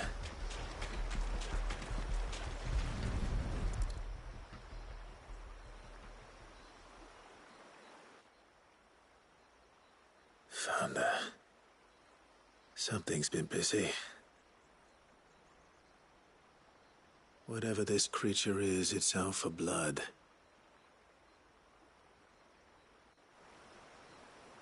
But it's not having ours.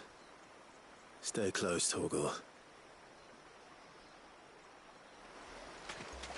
Where are you?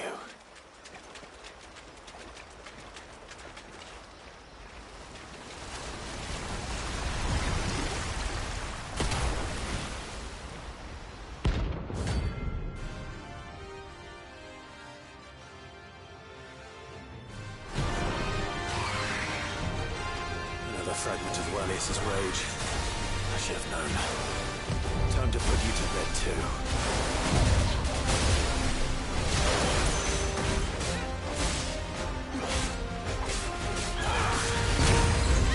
Nice try.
Fingers crossed that's the last of them. Either way, I should let Eirik know the danger is past. For now, at least.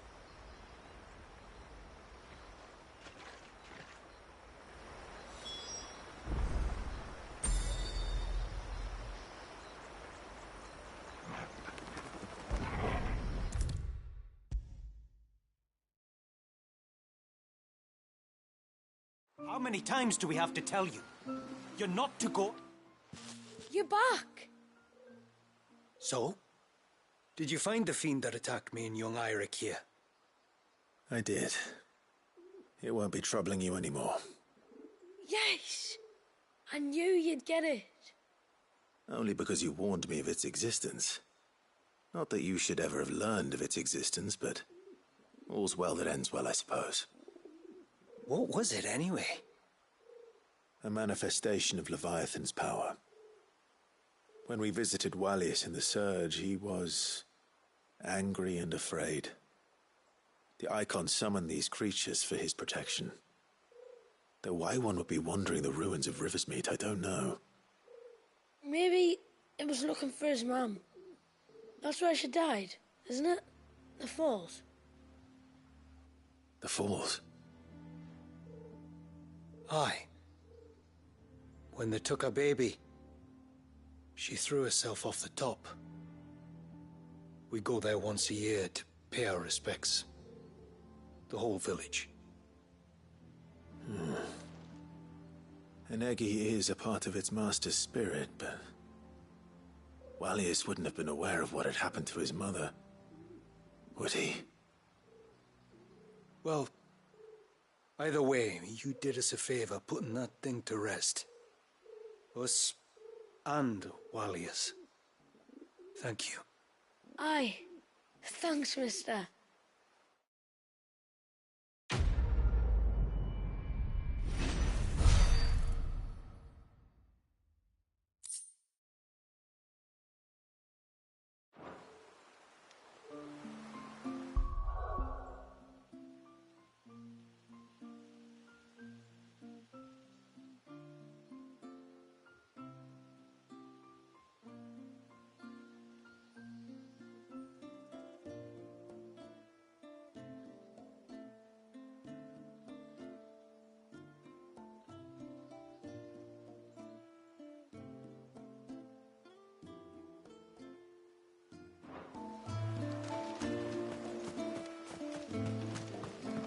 So sorry for all the trouble I put into.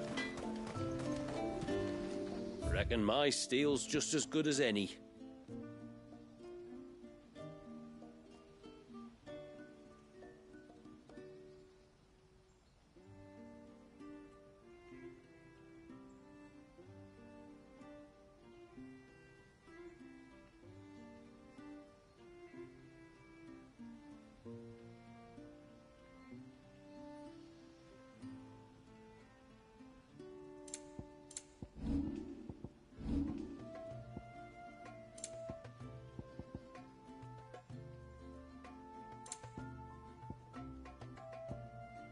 Till next time, then. It is good to have him back.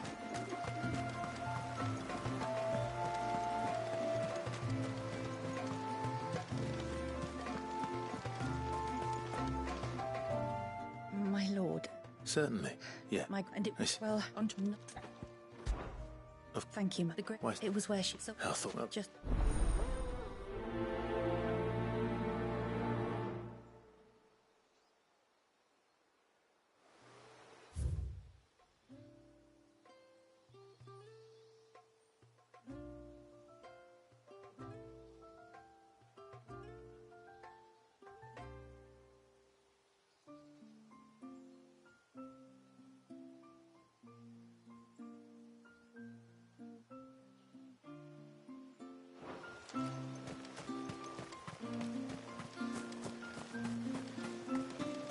And what about the walls?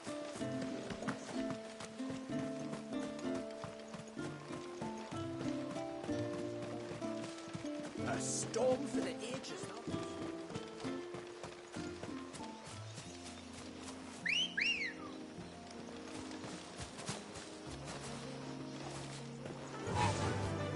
faster!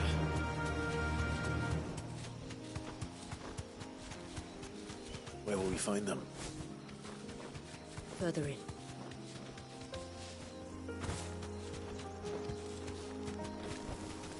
No need to ride from here.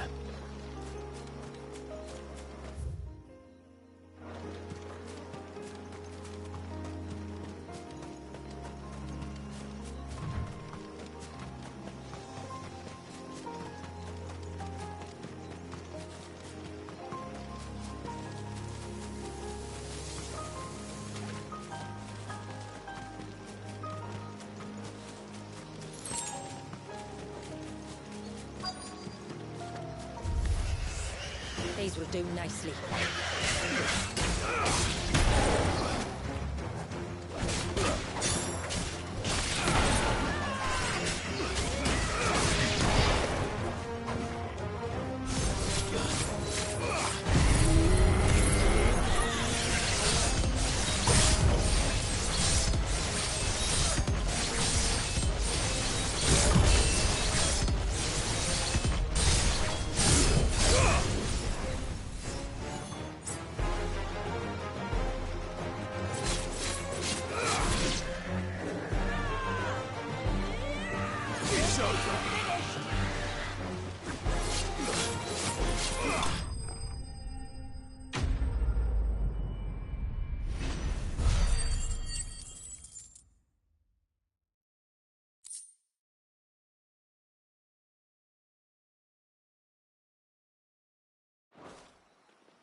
Return to the sea, and to the clouds rise again.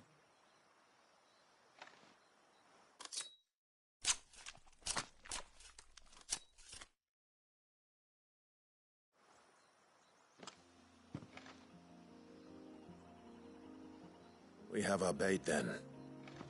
What next? Next, we pay a visit to the Dark Gate to pick some local weed. It'll help disguise our scent.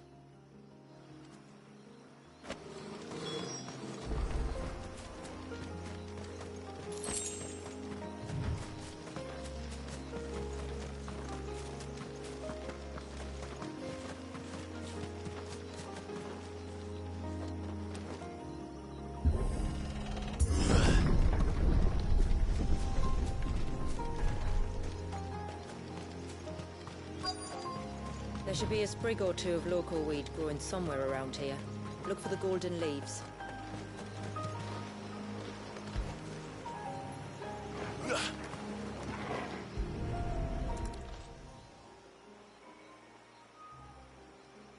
Is this it? Aye, that's the stuff. Crush the leaves between your fingertips and rub them on your clothes. If you insist.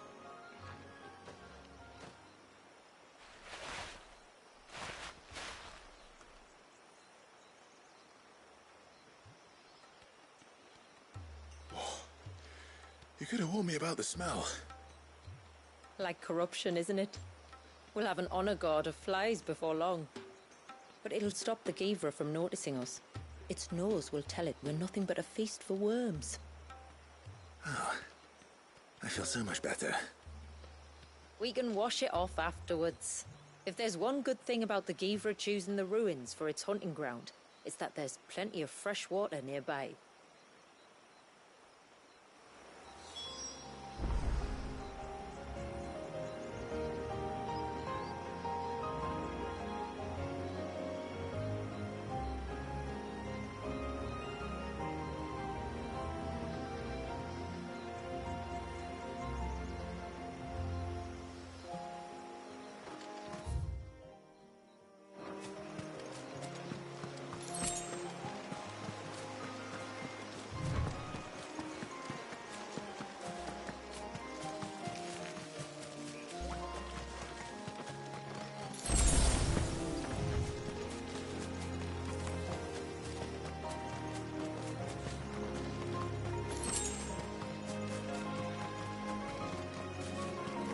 Where should we lay the bait?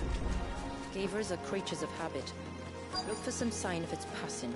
It's sure to return to the same place sooner or later.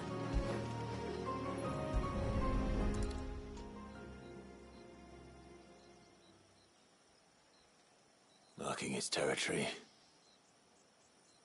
Something was.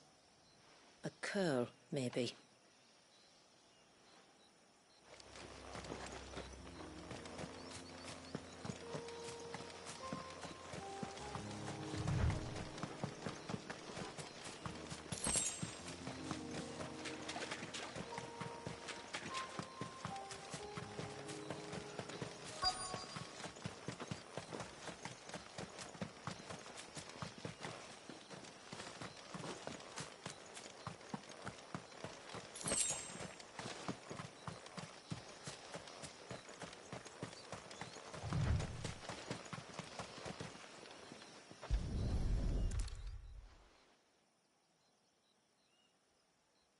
These look like a predator's tracks.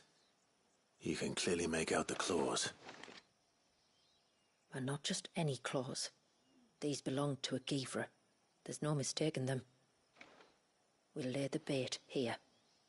Let's hope our friend is hungry.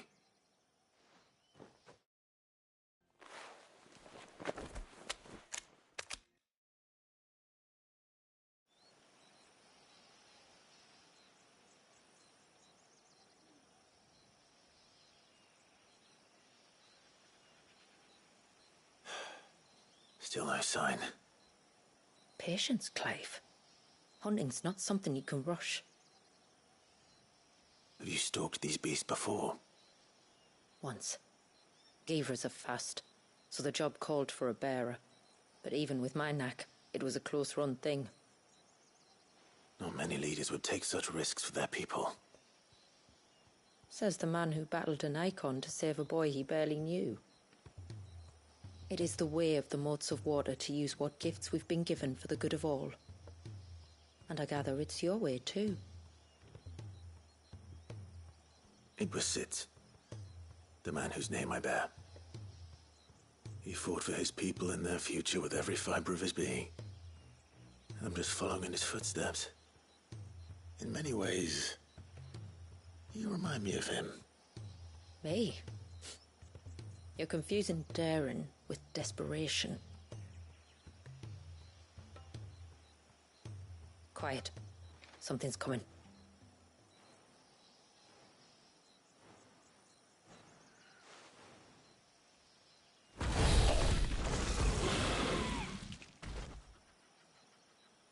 Our guest has finally arrived. Shall we greet him? It'd be rude not to.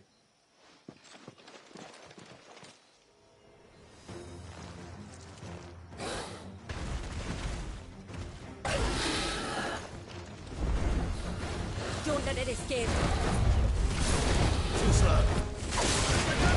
Nice try. Too slow.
You weren't exaggerating when you said they were dangerous. They're forces of nature, all right. And with this one's passing, the river of life has calmed.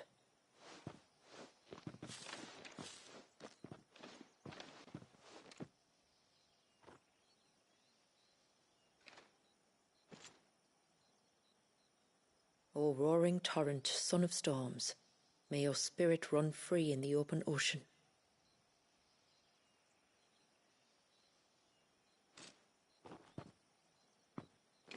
This flesh I claim, that your gifts might rain down upon us this day, and our river flow in spate once more.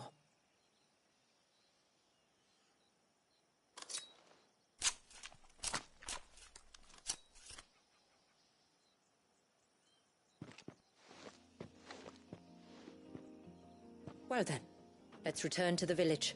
We must get this tongue to Ymilla before it spoils.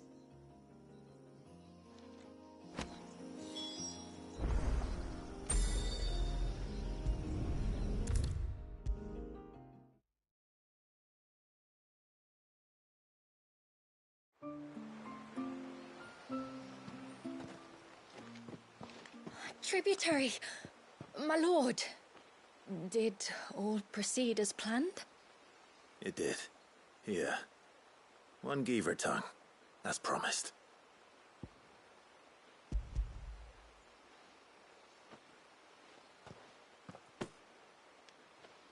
Oh, thank you. I shall add it to the broth at once. By your leave, tributary. If there is anything else that we can do to help, you need only ask. No, no.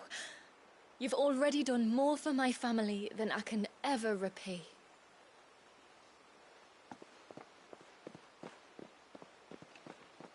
Just as you have, Clive, for my family. I only regret that I have nothing to offer you in return but my gratitude. It's more than enough. Besides, I'm no less grateful to you. For what? For welcoming my friends and I into your midst. For showing us how your people live.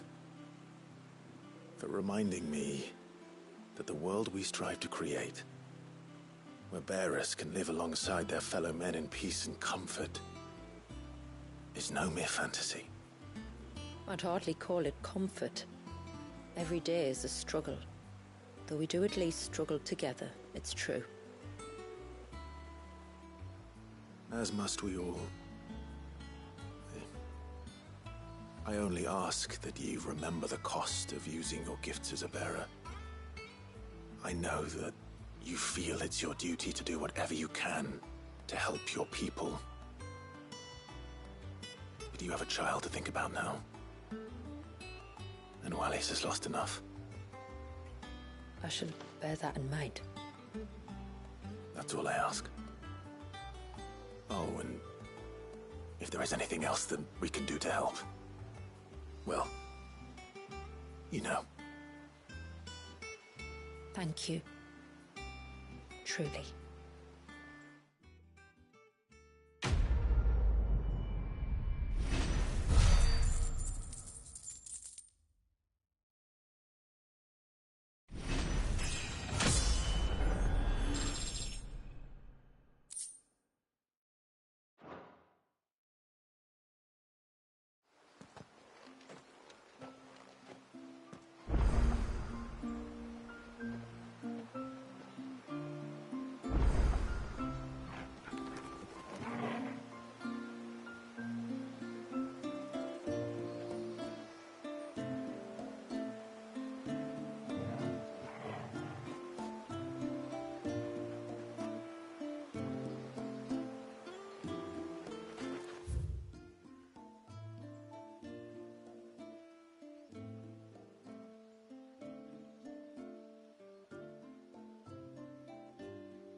good to have him back. But how do I know the lad? No. What has to be, if you don't mind my asking? It's not your asking I mind. It's my explaining. But I don't see any other way around it. You see, when a baby is born here, we hold a ceremony to welcome them. The rite of immersion, we call it. But I don't know whether Walyus was ever afforded that courtesy. What is abundantly clear, though, is that my ancestors never welcomed him as one of us. And I want to change that. The problem is, the ceremony requires 3 ministrators. The baby's parents and a witness. As tributary, the role of witness would normally fall to me. But being Walyus's closest living relative, I must play the role of mother. So you want me to serve as witness in your stead? That's right. A witness must be a trusty guardian, ready to steer the child through the stormy waters of life, and on to tranquility. Which is why I thought of you.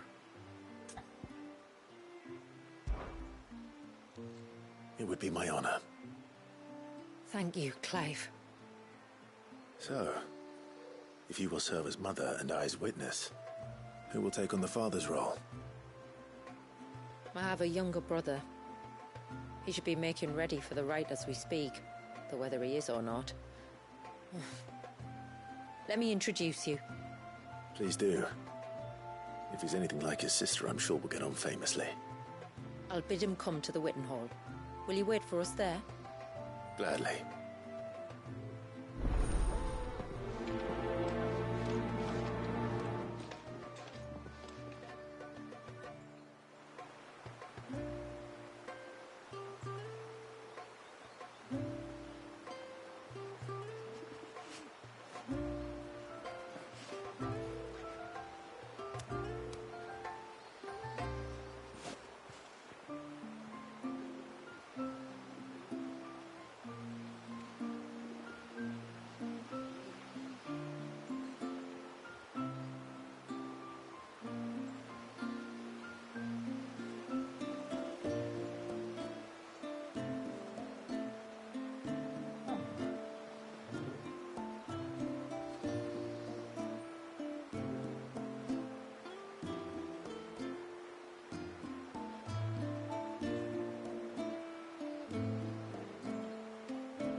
It is good to have him.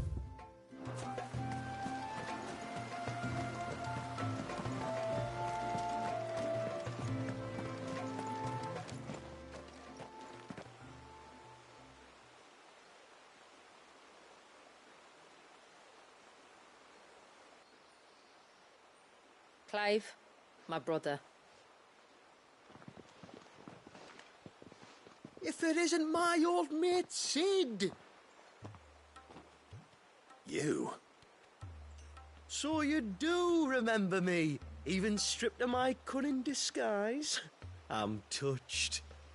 You two know each other? My friends and I crossed paths with your brother on our hunt for the Dusk Crystals, during which we saved his life. 3 times, was it? 3, 4, who's counting? All I know is when Shula mentioned she'd called in Sid the Outlaw to help young Walyus, I could be sure that the little rascal was in safe hands.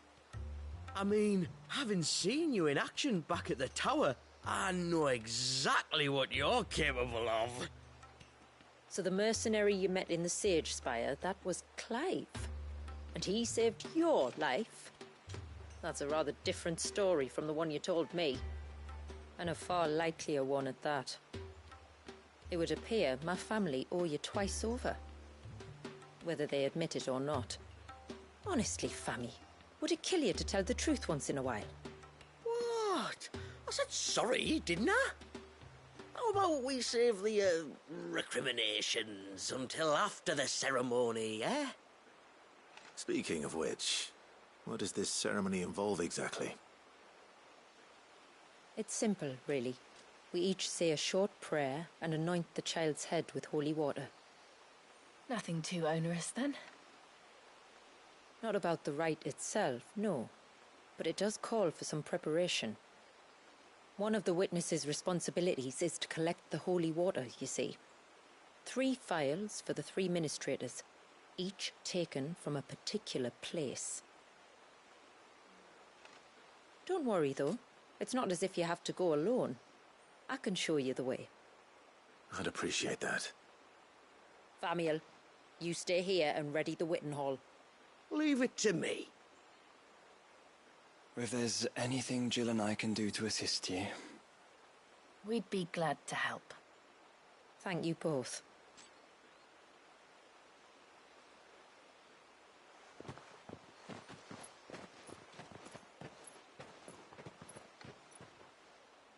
All right then, let's get started, shall we? There are 3 types of holy water that we must collect. The water of the mountain, of the river, and of the sea. We take the water of the mountain from the spring atop Maiden's March. The water of the river from the course that flows through the ruins of Riversmeet. And the water of the sea from the shallows of Tailwind Bay. Here are the phials we'll be using in the ceremony.